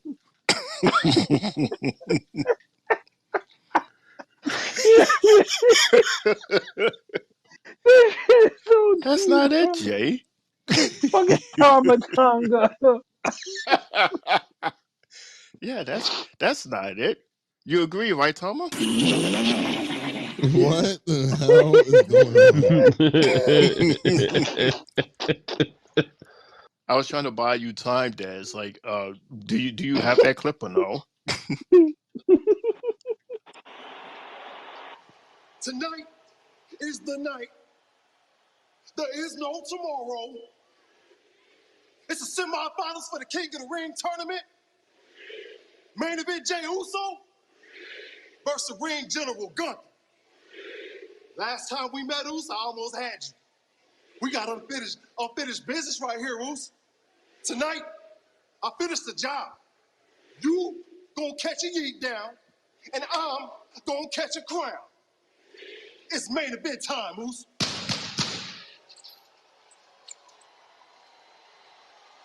Yeet. They know what it is. Oh wait, he banged on the gate. Y'all know what it is. Oh, they opened the gate up. Okay. In your damn city, Greensboro. Shane, is this our one shot? One single shot? God damn it, I mess up the name all the time. If I'm on the way, he is clapping his hands, right? Yeah. That sounds so nasty. That boy look good. That boy That look He's sounds walking so. into Gorilla. That sounds so nasty. He's walking into Gorilla, and he just told somebody to hit his music. Oof. Hey. Coming from your. Cameraman didn't get lost today. He sure didn't. Hey. Oh, this crowd lit. Yeah, that was an crowd. awesome camera shot. That shot right there, they got it tonight. North Carolina.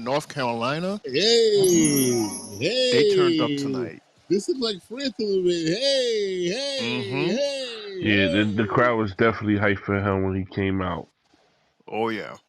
This is really becoming the thing now. The Jey Uso entrance.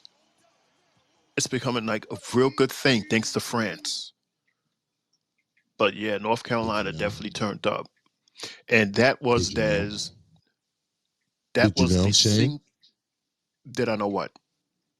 That Jay got the approval of Bray Wyatt's wife to continue on with the Fireflies after she saw the entrance for France.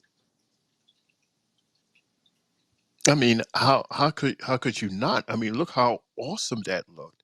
But she actually hit him up and was like, "Yes, continue to do it." Mm-hmm. Until that Crackhead City watched that shit that next Monday, though. That shit was terrible. Oh God, yeah. I'm surprised she didn't call her back. It was like, yeah, about that. Because they was horrible. Thank goodness. Like, I hope that was the worst. And just like from this point on, we get what we got tonight as like the minimum. And then the maximum would be France or even bigger than that if that's possible. Because tonight they turned up big time. It's to a point where Michael Cole called tonight Monday Night Raw. Triple J. Yeah. Yeah. Just me. Nah, this is crazy. Hey, I need to Right, be I'm a on the part of this look. crowd. Yeah. Yo, Move your camera a little to the left so we can see it. I'm sorry. I'm sorry. You slick motherfucker, you. I'm so sorry. I didn't see Des this. is enjoying it. He's like, you guys should see this. No shit. Y'all saw it already. Fuck y'all. We saw it. I did said, not y'all should see see that. this. This is so cool. Look, let me rewind. Look. I just let it. This clip right here is for 5 minutes. So I'm just like, wow, what happened in 5 minutes? That was going in. Mm-hmm. They just let it kept going and now going. imagine Jeddah, you know how they do their events in soccer stadiums. So I would assume that shit's gonna be fucking insane on Saturday. But Jay's not fighting Saturday. Jay's not fighting Saturday. No, Triple H. And we're gonna explain. Yeah, we're gonna explain in a minute. No, not really, because he did what Lawan did earlier, and we was talking about the same. No, same subject. I didn't say Triple J. I said Triple H. Oh, okay. I'm sorry. See, okay, here we go. I am on the road. No. I wasn't blaming Jay. I'm on the road. It's back on you, Shane. Yeah, and just throw it right back on me. There you go. You are at the helm tonight, my man. I can't take over for you because I don't know what the hell's what. I don't have nothing. Well, your time will be right after this segment, because after this segment we got our RRHT, and that'll be all you from that point on. Fair enough. Sure. There you go. I didn't even have enough time to even get that together either. But sure, we're going to just wing it from here. Go ahead. Well, because that's how we talked about it. We was going to do the recaps, and then you have some did you knows. I have a did you know, as well as one hot take or just a rumor. So yeah. So let's And talk about this match. Jay has a reaction. So yep, teamwork. Oh, so we covered. Okay, so quick fast. Let's talk about this this match with Jay and Gunther, because we already know who won. So let's see, Lawan, Jay, Dez, hit it. Let's talk about it. Jay got demolished, man. It wasn't even close. He tried to fight back as much as he can, but Gunther, he fucked up his arm. He was hitting him with chops. Like he chopped shit out of him a couple of times, man, where you heard the crowd go, "Ooh!" Like he really chopped him. All those submissions he was giving him, man, and he put Jay out, put him out cold, man, where he could have continued. So I thought maybe they was gonna do something with this bloodline match, but obviously they're not going that way. So I don't know what's next for Jay Uso, being the fact that he's not gonna be going to the next round. What do they have planned for this man next? But great match. Gunther never disappoints, man. He knows how to carry whoever he's wrestling. He know how to carry them by himself. So I'm interested to see who's Gunther's going to face in the King of the Ring tournament. Oh man, what a match this was. As much as Jay tried, it was like Gunther just kept on going and going and going. The man cannot stop. He just, this was a one-sided affair, if you want to put it like that. You know, because even the spear got intercepted into a chop and sleeper hold type lock. So that shit was wild, bro. Like, and then Gunther goes to the top ropes and does a splash, a la Bronson Reed. So you could just tell that the way Gunther was chopping him, Jay's chest was already red, fucked up, and the fact that Gunther has been steadily winning on submission moves. Damn, it's like a different submission move every week. And you heard Michael Cole say during the match, he got him wrapped like a boa constrictor, ready just to make some pop. Like any more tighter, Jay's eyes would have popped out. Like really, shit. Good win, Gunther. Very shocking in a lot of fans' eyes that he did win this match. But as we all been saying since day one, Gunther's our guy.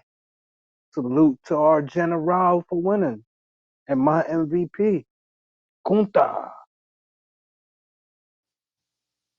Yeah, like Jay said, even though we picked him, it still just sucks watching the fan favorites go down to him. But that's just what a good heel is. And it's not like he's a heel that insults the fans. He's not. So that's why you still like him, because what he says is that he wants to make that wrestling ring prestigious, and he does what he says. And I don't want to get back into what I said earlier, but yeah, with this match, I was watching this match while I was on the bus going home, and I know that people thought I was probably crazy because I'm listening to the match, listening to Michael Cole in my ear. I have one of those small headphones, so when Gunther was just chopping the fuck out of Jay, I'm legitimately on the bus watching, and I'm like, ooh, oh, because I mean, there was not one chop that was not loud and heavy. I was like, God damn it. But after a while, it was just like, okay, Jay's just eating it now. He's like, yeah, okay, keep doing it. Give me another one. And I'm thinking, I'm like, damn, yeah, bro, if you can take those tattoos that you got and with how you describe that those tattoos are made, you can take these fucking chops. But I was just like, God damn, he's fucking him up. And I'm just like, all in all, we already know who the winner is. Like Jay said, we already picked Gunther to win the King of the Ring. But with Jay, I'm just like, what are they doing with him? I think the whole situation with his entrance is cool and all that. You know, it's still showing how over he is with the crowd, but it's like, bro, since WrestleMania, not even that, since what? His title shot against Roman, every big opportunity that you had, you've lost, much like Ricochet. And it's like, what are they doing with him? Like, what is the overall end goal? Because I just don't see it. I don't see it. Like, is it? I mean, we're trying to get him a singles championship, but yet it just is, for him. It's just not happening. I don't know. Shane, I'm confused. I mean, at the end, he still gets to show up. He still gets to do what he does, and he's doing it by himself. You know, maybe he doesn't need a whole bunch of wins under his belt, but the fact that he's out there by himself doing his thing without his brother, I think that's a win. That's a flex right there.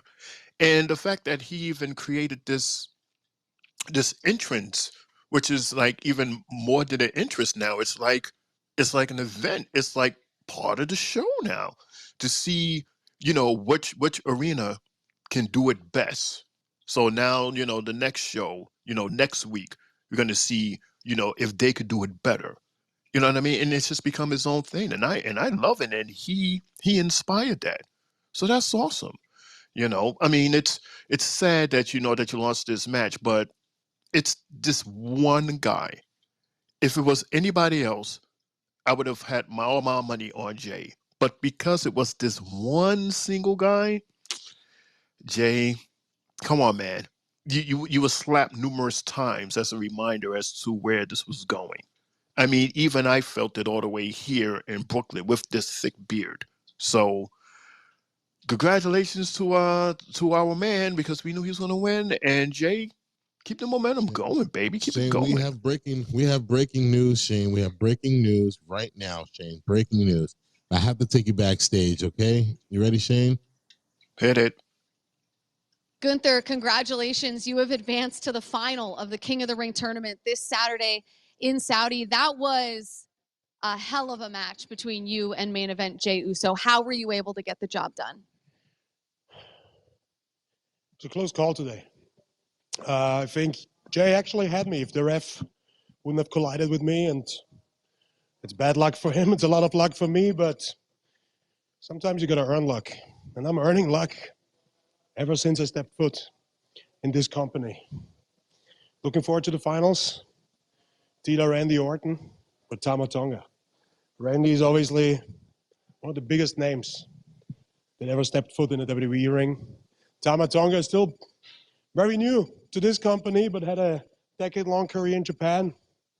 What they have in common, whoever faces me, they never ever stepped in the ring with somebody like the Ring General.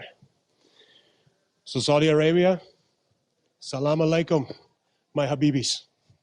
I'm very excited to come to Saudi Arabia, and all of you will experience when the Ring General graces the ring in the Holy Land. Thank you very much. Thank you for your time. Good luck this weekend. Nice. That's gonna be a good match. It's gonna be an awesome match. I'm really looking forward to it with either one. But personally, you think Yeah, go that's ahead. No. I don't mean to interrupt you. I'm sorry. I'll go after you. okay? Good idea, because this is a question, like a quick question before we go to our commercial break and go with our Did You Knows. I think that on Friday, Randy's going to win. Randy has more skills. He has more wins on his belt. Tama, he's brand new. And the reason why he's in the position he's in is because he did not do it alone. So the only way that he's going to beat Randy is, of course, if he doesn't do it alone. So that's my predictions for Friday. Des, Jay, and Lawan, do you guys have any? So you're telling me because Gunther admitted this week that his WrestleMania 40 opponent was supposed to be Brock Lesnar. So you're telling me that they're making that up by having him go against Randy Orton this Saturday?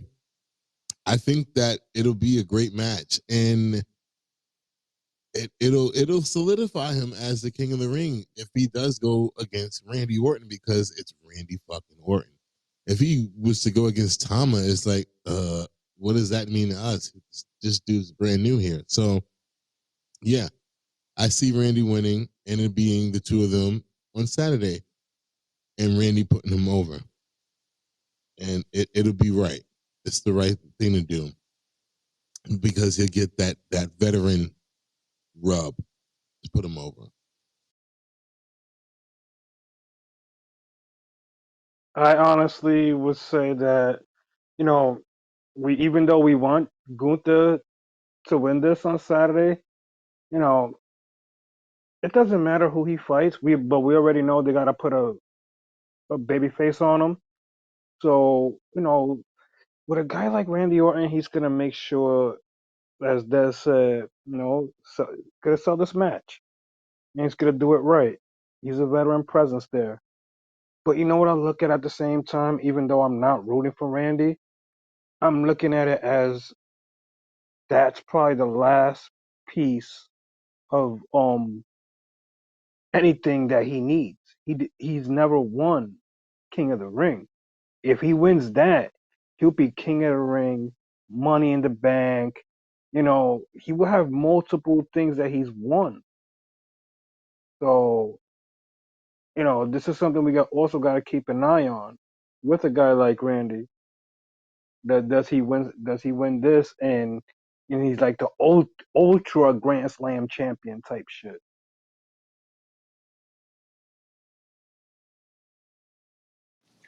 Well, do you think that today's Randy can beat what looks like to me a prime Gunther? 101, no interference whatsoever. Who do you Mm, think will get it, Jay? Yeah. that's tough just because of Randy's age. So yeah, you know, Mm-hmm. Gunther has the edge at being younger, more stronger, more agile. But Mm-hmm. You know, with Randy, the only his ways to winning, he has to catch you off of a mistake. So if you make that wrong mistake, you get RKO'd. So that's something Right. we got to keep an eye on with that fight. Does he catch him out of nowhere with the Mm-hmm. RKO? Because we seen the splash that he gave Jay earlier on. I wouldn't be too surprised if that's how he catches Gunther. When Gunther tries that little splash, he gets Mm-hmm. RKO'd, but still gets up because it didn't really Right, do right. a big. It doesn't really do a big effect on Gunther. He'll probably Mm-hmm. bounce back up. So it's gonna be a good one. Could definitely be a good one. Absolutely. What say you, Lawan? Lawan?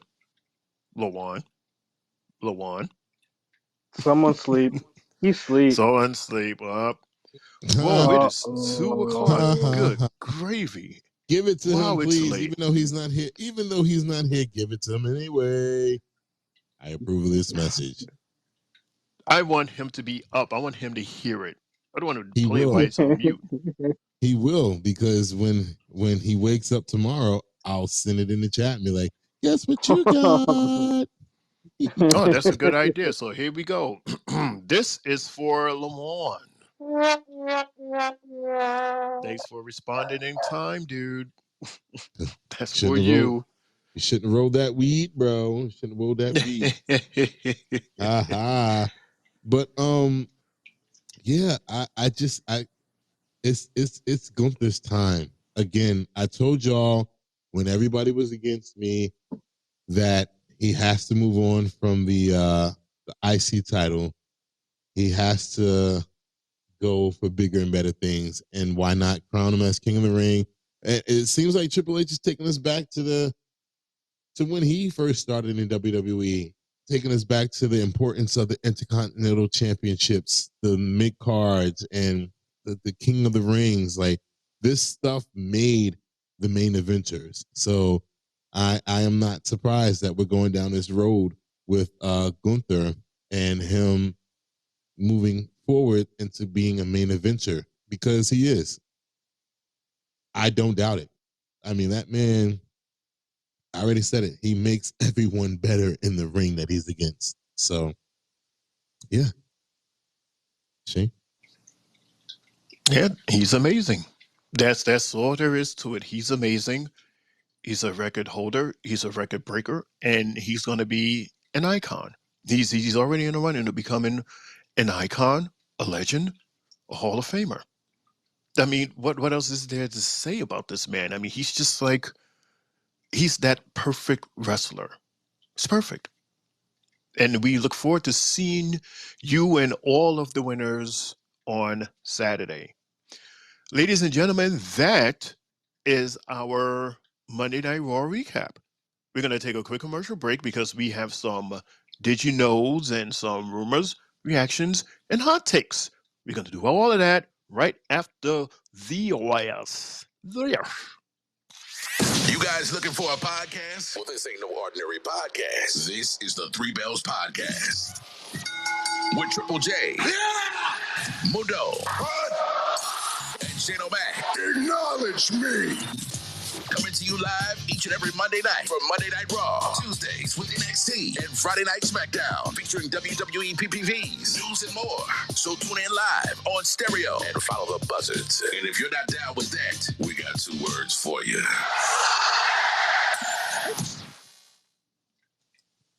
And we are back with Monday Night Raw's recap. This is your boy Mundo, a.k.a. Mr. A.K.A. himself. I, first off, would like to thank my guy Shane O'Mac for taking over for me today. I had some things to do, but I'm here. And Shane, you did a magnificent job. Shane, if you have that button still with people clapping, give that to yourself one time right now, my brother. You deserve it.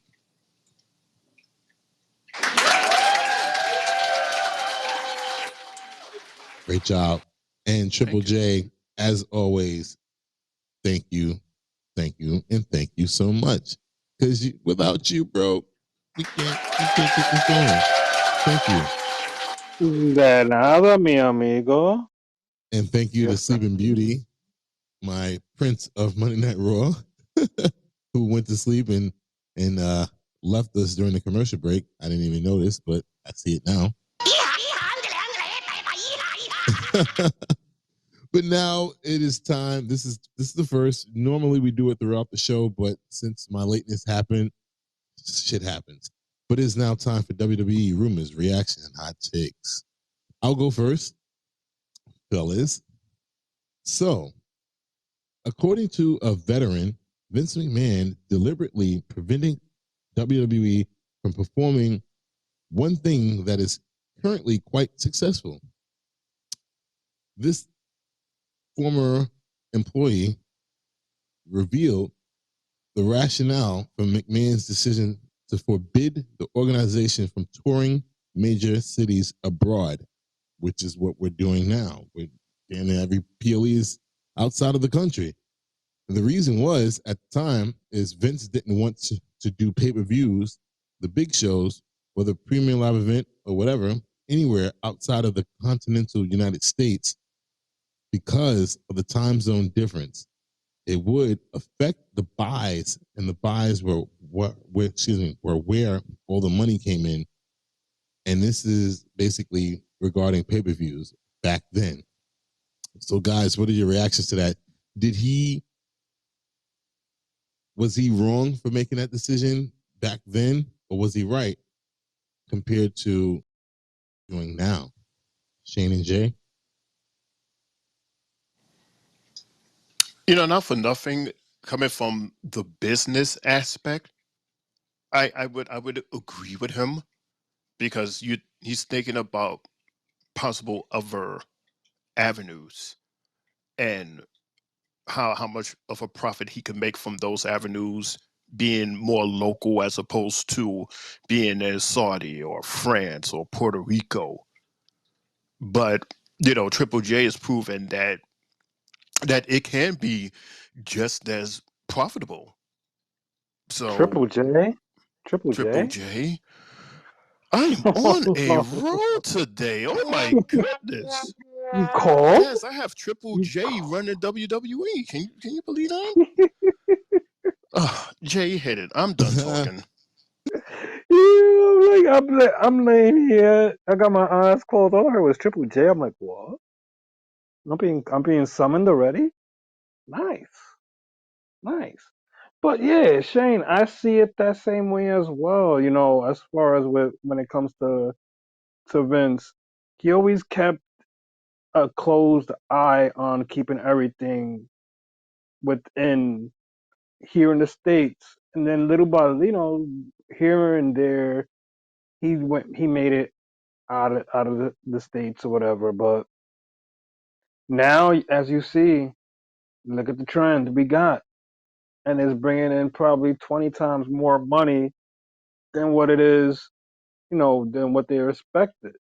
So, it's cool that Vince did what he did back then. It wasn't, we can't knock him for it because he was always about his dollar and, you know, monopolizing shit. So it's whatever rocked his boat at the time. So I'm not mad at it. Thank God we didn't know then, and we finding out this stuff now. So we can't be mad at it. Well, for me, I think that it was a smart move because back then, pay-per-view buys is what generated the money for the company.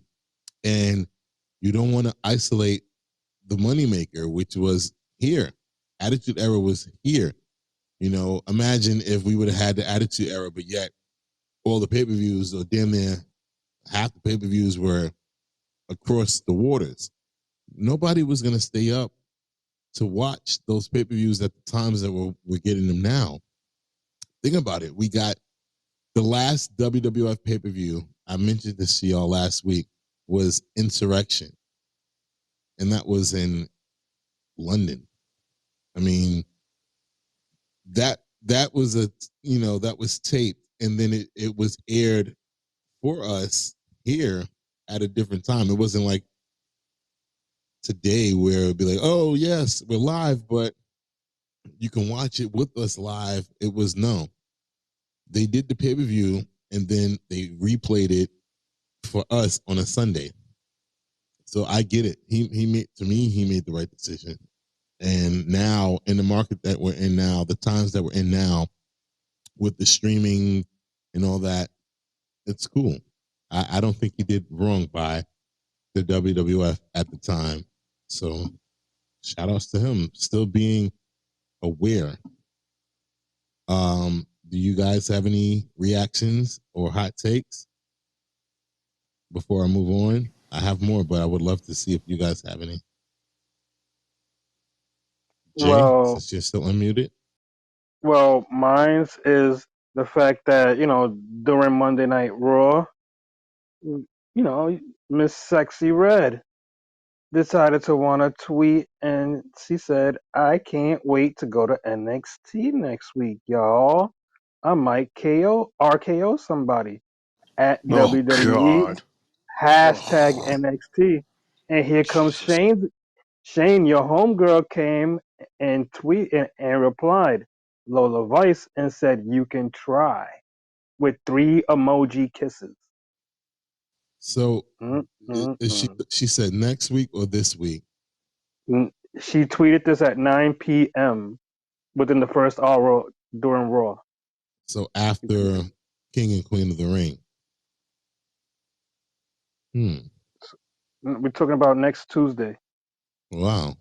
I mean, Mm-hmm. I don't expect much. She's not a wrestler, and I don't think that she can catch, wrestling that damn fast. So I think she'll just be in the audience, and with her being in the audience would give them more eyes, and it will give the CW more of a reason to promote NXT this fall. So, all right. Do we get a new last? Do we get a new last track? Mm, Mm. Mm. I don't know. I mean, remember God, I hope not. I mean, she's not a fan of Metaphor. So unless Lash decides to pick a side, I don't know if we get that, Jay. Oh. And where is that chick from? Where is she even from? One of these southern states, probably like a North Carolina or something like that. I don't know. You're the Google guy. Google it, God damn it. She is from. Let me Well, see. how about you Oh go my, on mute? she's St. Louis. St. Louis. Yeah. Oh, she's from the mid. She's from the Midwest. Midwest. Okay. Shane, you got anything for us? I do. So, Is this a reaction, hot take, or did you know? This is a this is a hot take. Okay. Doing an interview on the Open Thoughts podcast, Liv Morgan was asked if she ever farted in the ring during matches. Here's what Liv said. No, but oh my God, Sarah Logan, aka Van Holla, sorry, I love you. I had this tag team partner, Sarah, right? And I was in a tag team called the Riot Squad. And she would fart in the ring all the time. And, it's like stinks, but you have to kind of just like not react to it. But it's like disgusting. But you just keep it moving. I'm not farting in the ring, but I've been like farted and quote. Yeah, that's from Miss Revenge Tour, Liv Morgan. She never farted, but she just blew the roof and confessed to somebody else doing that. So yeah, good job. Didn't you mention this one time during one of our shows that you wondered if anybody ever got like kicked in the stomach or something like that and they farted? I totally did. It was not too long ago. Because Right. we was So this looking is at a funny. match. Yeah, we was looking at a match and somebody was getting constantly hit in the stomach. So I said, I wonder if anybody ever farted. Like that looks something worth farting for. And here's my answer. Yeah, Van Halen. Maybe that's why she's. Ugh, can you imagine? I always thought that the one person who butt might stink the most was Rikishi. Because you're just like, what in the hell? Putting this big old butt in your face. But a lot of people said no. It smelled like powder or some shit like that. Yeah, baby powder. He powdered that sucker because he knew it was going to be in everyone's faces. So yeah, it smelled like baby powder. It's very delectable. Yeah. Oh my gosh. Ugh. All right, I have a reaction for you guys. I'm pretty sure you might have fallen into this because Cody was on the internet a lot today because of his interview with Busted Open Radio featuring Bully and friends. So Cody, regarding to the upcoming WrestleMania 40 documentary, he said, one thing that might be revealed in the documentary and might put things in a different perspective for people is I find out about the possibility of The Rock versus Roman Reigns the day of the Royal Rumble. And I had to leave that room, head up, and make sure no one knew what could possibly happen, and probably one of the more difficult days I've ever had in the wrestling business. But also, how could you complain when you're winning the Royal Rumble, when you're pointing at the sign, over 20,000 people in Tampa, it was such a high and such a low. Now, also to add to that, it was said that Cody was supposed to point at Seth Rollins at the end of Royal Rumble, but in fact, he pointed at Roman Reigns instead. So if you guys remember, when he did that, Roman was standing there and he looked a little befuddled, and that's when Paul Heyman was like, "Oh shit!" He gave him. He was like, "Here, hold the championship, hold it up," and Roman did such. So, what's your reactions to that, Triple J and Shane O'Mac? Can you repeat? Can you repeat like towards the end of what you said? I Oh my just god!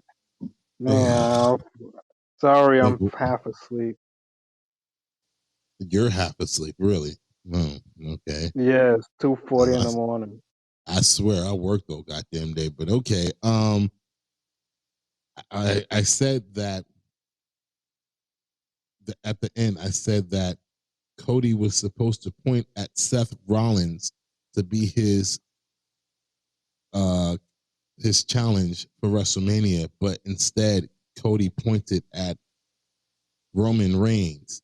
And when he did that, we got the shot. You remember, Roman looked a little befuddled, a little like, what the fuck? Right. And then Paul Heyman handed him the title and was like, hold the title up. And so I just wanted to know what your reaction was that Cody found out the day of Royal Rumble that he would win, but that there's a possibility that the main event for WrestleMania would be Rock versus Roman. I was already leaning towards that way with him going against Roman all over again. Most of us were probably already saying like, nah, we can't have him against Seth for the fourth, fifth, sixth time. We didn't want to see that. So, oh god, I didn't know at all. It's crazy.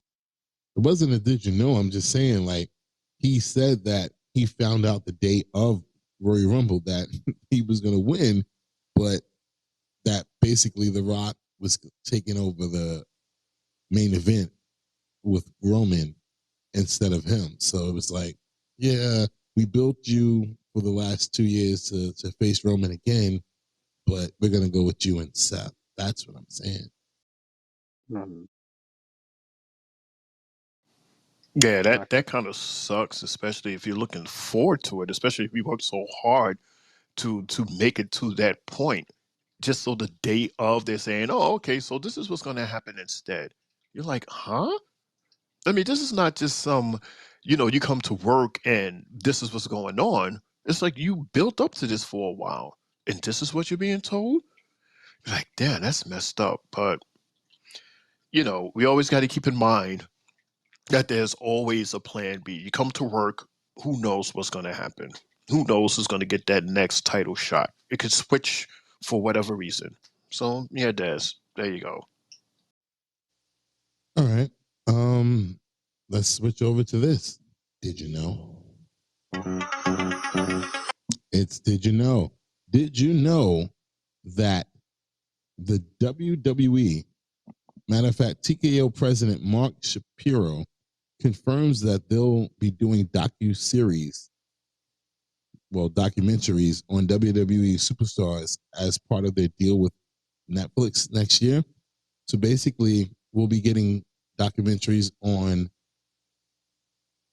the journeys of certain wrestlers into certain events, like how we've gotten, like with the WWE 24 series. So we'll be seeing more of that happening, like their day to day on moving, going into certain pay per views beyond just WrestleMania and like more back. How do I say it? More behind the curtain stuff of certain superstars. So how do you guys feel about that? Like now they'll be featured, other superstars will be featured on NXT, and NXT, I'm sorry, Netflix, and we'll see their journeys going forward into certain pay-per-views. Like right now, basically, like let's just say Jay Uso's journey between WrestleMania and now, what's been going on backstage and like him finding certain things out. Like, do you guys think that it'll be good? Like, sure, Being that, yeah, absolutely. It's Netflix. They're gonna want everything from WWE. All the money that they're putting into this, man. We want commercials. We want game shows, cartoons, anything, claymations, whatever it is that you guys put together. We want that and put it into this library because first off, we pay for it, and secondly, it'll give more of a reason for people to subscribe. There you go, Darius. For sure. I'm for it. Shit. Anything that could give us more insight on the wrestlers themselves, and especially at times where we're just like, there might be something about our favorite wrestlers that we don't know, or even about someone that's new that maybe we need some info on, and they can spill the beans for us. I'm down for that. Give us all the insight. Nice. All right. Did you guys know that yesterday when you guys went on the air was the 5-year anniversary to when the WWE introduced the 24/7 championship? Did you know that, Shane? Did you know that, Jay? Did you know? Wait, say that again. Yesterday? Yes, because today is Oh, May today May is 21st. Tuesday. Wow. Right. So yesterday, May 20th, was the Mhm. 5-year anniversary of the introduction of the 24/7 championship by Mick Foley. Did you know that, fellas? No, I didn't. No, 5 years. Huh. Happy fifth birthday. 5 years old. Nice. I didn't know that. I definitely didn't know either. But that's cool. Definitely cool. And one last thing, I have a reaction. I'm gonna give you a list of all the names Roman Reigns defended the WWE Universal Championship against in his historic 1,316 day reign. First off, did anybody ever realize that he held the belt for 1,316? Isn't that crazy? Was that done on purpose? 316? But anyway, he defended the title against Jey Uso, Braun Strowman, Kevin Owens, Daniel Bryan, Edge, Cesaro, Rey Mysterio, John Cena, Finn Balor, Demon Balor, Brock Lesnar, Sami Zayn, Seth Rollins, Goldberg, Riddle, Drew McIntyre, Sheamus, AJ Styles, Logan Paul, LA Knight, Randy Orton, and Cody Rhodes. So, do we consider this like a legendary title defense when you hear those names? Jay and Shane? For sure. There's a list of who's on that list. Should with Goldberg, Brock, Rey Mysterio, three big ass legends themselves. And then if you're trying to go into the guys of this generation, you got your AJ Styles, your John Cena's, so Randy Orton's. You continue, the list continues, and hell yeah, and I'm gonna always respect his title run and the people that he fought because he, you know, he was main eventing damn near every year the past 8, 9 years, you could say. Even without the title, he was main eventing manias. So shout out to him, bro. The boy did his thing. Like that's why I know when they started having his reign where he was just fighting here and there every couple of months or whatever, I didn't really care too much on that because we knew once he got in the ring, all eyes were on him and tickets would sell. So Let's go, Roman. I agree with everything that Jay said. I mean, it's a legacy right there. We have yet another icon, another record breaker, record maker, a Hall of Famer in the making right before our eyes. He was there to experience the whole thing from beginning to now, and who knows what he's going to do once he returns. Something great, another record breaking, something historic. I totally see us using those words to describe him when he comes back because he's going to do something big. He's just having us on standby. That's all it is, Des. Yeah. And speaking of standby, Shane O'Mac, you have your finger on the button. Go ahead and push that button because it's that time of the night. Go ahead. Matter of fact, no, You it's not. know, I'm sorry. I have a My lot of buttons here. my apologies. My apologies. I actually do know that you have a did you know, right? Correct? Do I? It's very short. Go So, ahead. did you know? That takes a lot of energy. Did Oh you boy. know in 2006, Bret the Hitman Hart was the genie of the lamp in the Canadian tour's Aladdin, the Magical Family Musical? Did you know that, Des? Did you know that, Jay? I have no idea what the hell you're talking about. So no, I did not know that. I don't know what that is. What? What the fuck? He was Jafar in Yeah, Canada. In Canada. he was the Canadian Will Smith. He was the Canadian Yeah. Robin Wait. Williams. Stop. Hold on. No. No. No. Hold on. Wait. Oh Jay. shit. Jay. I'm so sorry, but Shane, you got to give your boy a womp womp of the night because Javar was not the genie. The genie Right, was the Javar was the genie. evil guy. The genie was the genie, Jay. Right. Come on now. Oh. Oh my gosh. Oh, how could you get that confused? I just sent Eh, you guys on our chat the poster, just in case Jeez. you need just in case Jeez you need Louise. visual proof. Oh my Yeah, that gosh. that was the thing. Yeah, in Red Hitman Heart 2006. returns. Wow. And that was Yeah, big. You see all those tour that dates? was That the was big low. in Canada. Yeah, Yeah. but that was his low of the low. All right, And yeah. so yeah, it's that time of the night. Because I almost messed up, but I didn't. Caught myself. But it's that time of the night. It's what we do every show before we close out the show. Uh, Shane, me, and then Triple J. What were your match or moments or both of the night? Starting with you, Jay. I mean, not something. Excuse me, Shane. So my match of the night, the good old wrestling match, was with Lyra and Io Sky. Good old wrestling. Good old wrestling. My moment or moments of the night was all Braun Breaker. Braun Breaker in the ring, Braun Breaker outside the ring, Braun Breaker when he tackled Ricochet, Braun Breaker when he was face to face with Adam Pearce.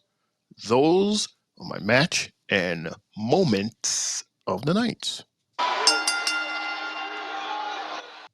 And I'll go with, of course, my match of the night will go to the Awesome Truth defending their World Tag Team Championships only because I am a Miz fan and whatever the Miz does and when he wins, I'm a fan of it. My moments of the night, I'll go with you, Shane. Because matter of fact, no, I'll disagree. My moment of the night is you called me out for it, but watching Jay's intro tonight, that was awesome. So awesome. North Carolina, you guys got it tonight. So yeah, that's my match and moment of the night.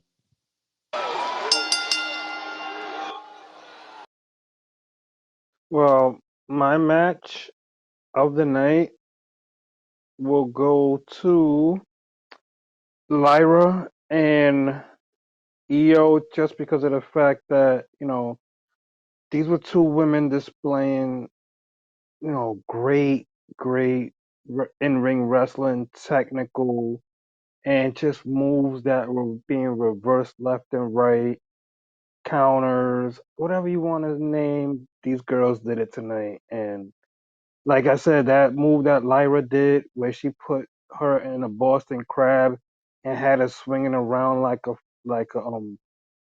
baby shit. That shit was crazy. She rocked the cradle tonight. And my moment of the night would have to go to that J intro as well. When him coming, all the way from the back, knocking on the door, the gates, and letting the letting them know you ready for the eat down. So I thought that was cool leading up to the ring. And as soon as the lights came on, you see the fireflies, and the shit was lit. So there you go, fellas.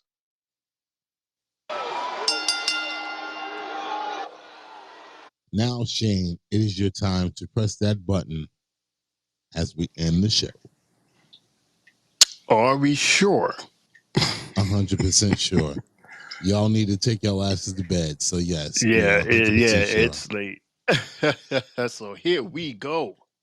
And that's the bell, folks. You've been listening to the Three Bells Podcast with your hosts, Triple J, Mundo, and Shane O'Mac. Bringing the thunder from the ring straight to your speakers. But a conversation doesn't end here. Keep the conversation going in the comments and follow us on our socials to get the latest scoop on WWE events and behind the scenes action. Until next time, stay loud, stay proud, and above all, stay tuned for more hot takes, news, and the world of wrestling. Expect the unexpected. See you on the next show, the Three Bells Podcast.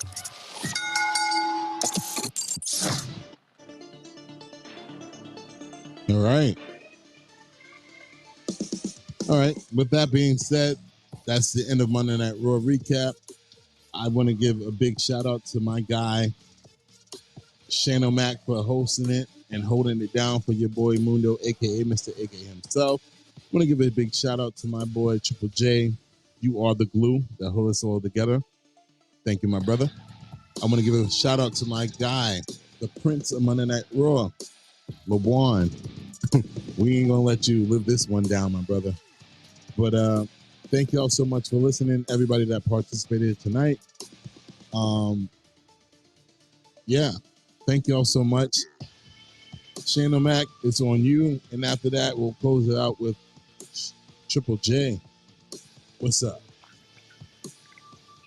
Yes, it's me, your homie, Shane O'Mac, coming to you live from the East New York section of the Three Bells podcast table, saying thank you to each and every one of you that came in and said hi, came in and chilled for a minute, and we apologize for that technical difficulty earlier, but thank you so much for everybody that came back in, and yeah, thanks to always for the homies Mundo, aka Mr. AKA himself, and the homie Triple J. You guys always make me feel better no matter how high or how low I feel. I always feel higher ending this show, which is how we should all feel. High on life, high on happiness, and high on this thing that we love called wrestling. This is your homie Shane O'Mac saying good fight, good night. Yes, sir, fellas. Once again, this has been a great show. What a way to end this Monday night recap. Thank you to everybody that joined tonight.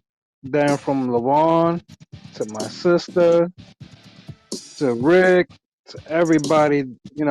I see you down there, Noise. And also, everybody, look for us on YouTube, TikTok, IG, aka Instagram, you know, under the Three Bells podcast. And stay tuned for tomorrow night at 10:20 p.m. on the East Coast, 7:20 on the West Coast for the NXT recap, where it'll be hosted by me and my guys will be here to join as well. Fellas, thank you again. Blessings and have a good night.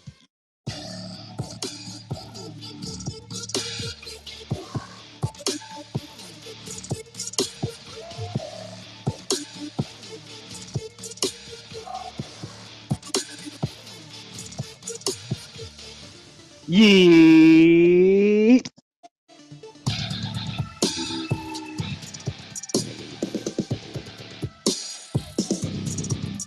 And as always, no yeet.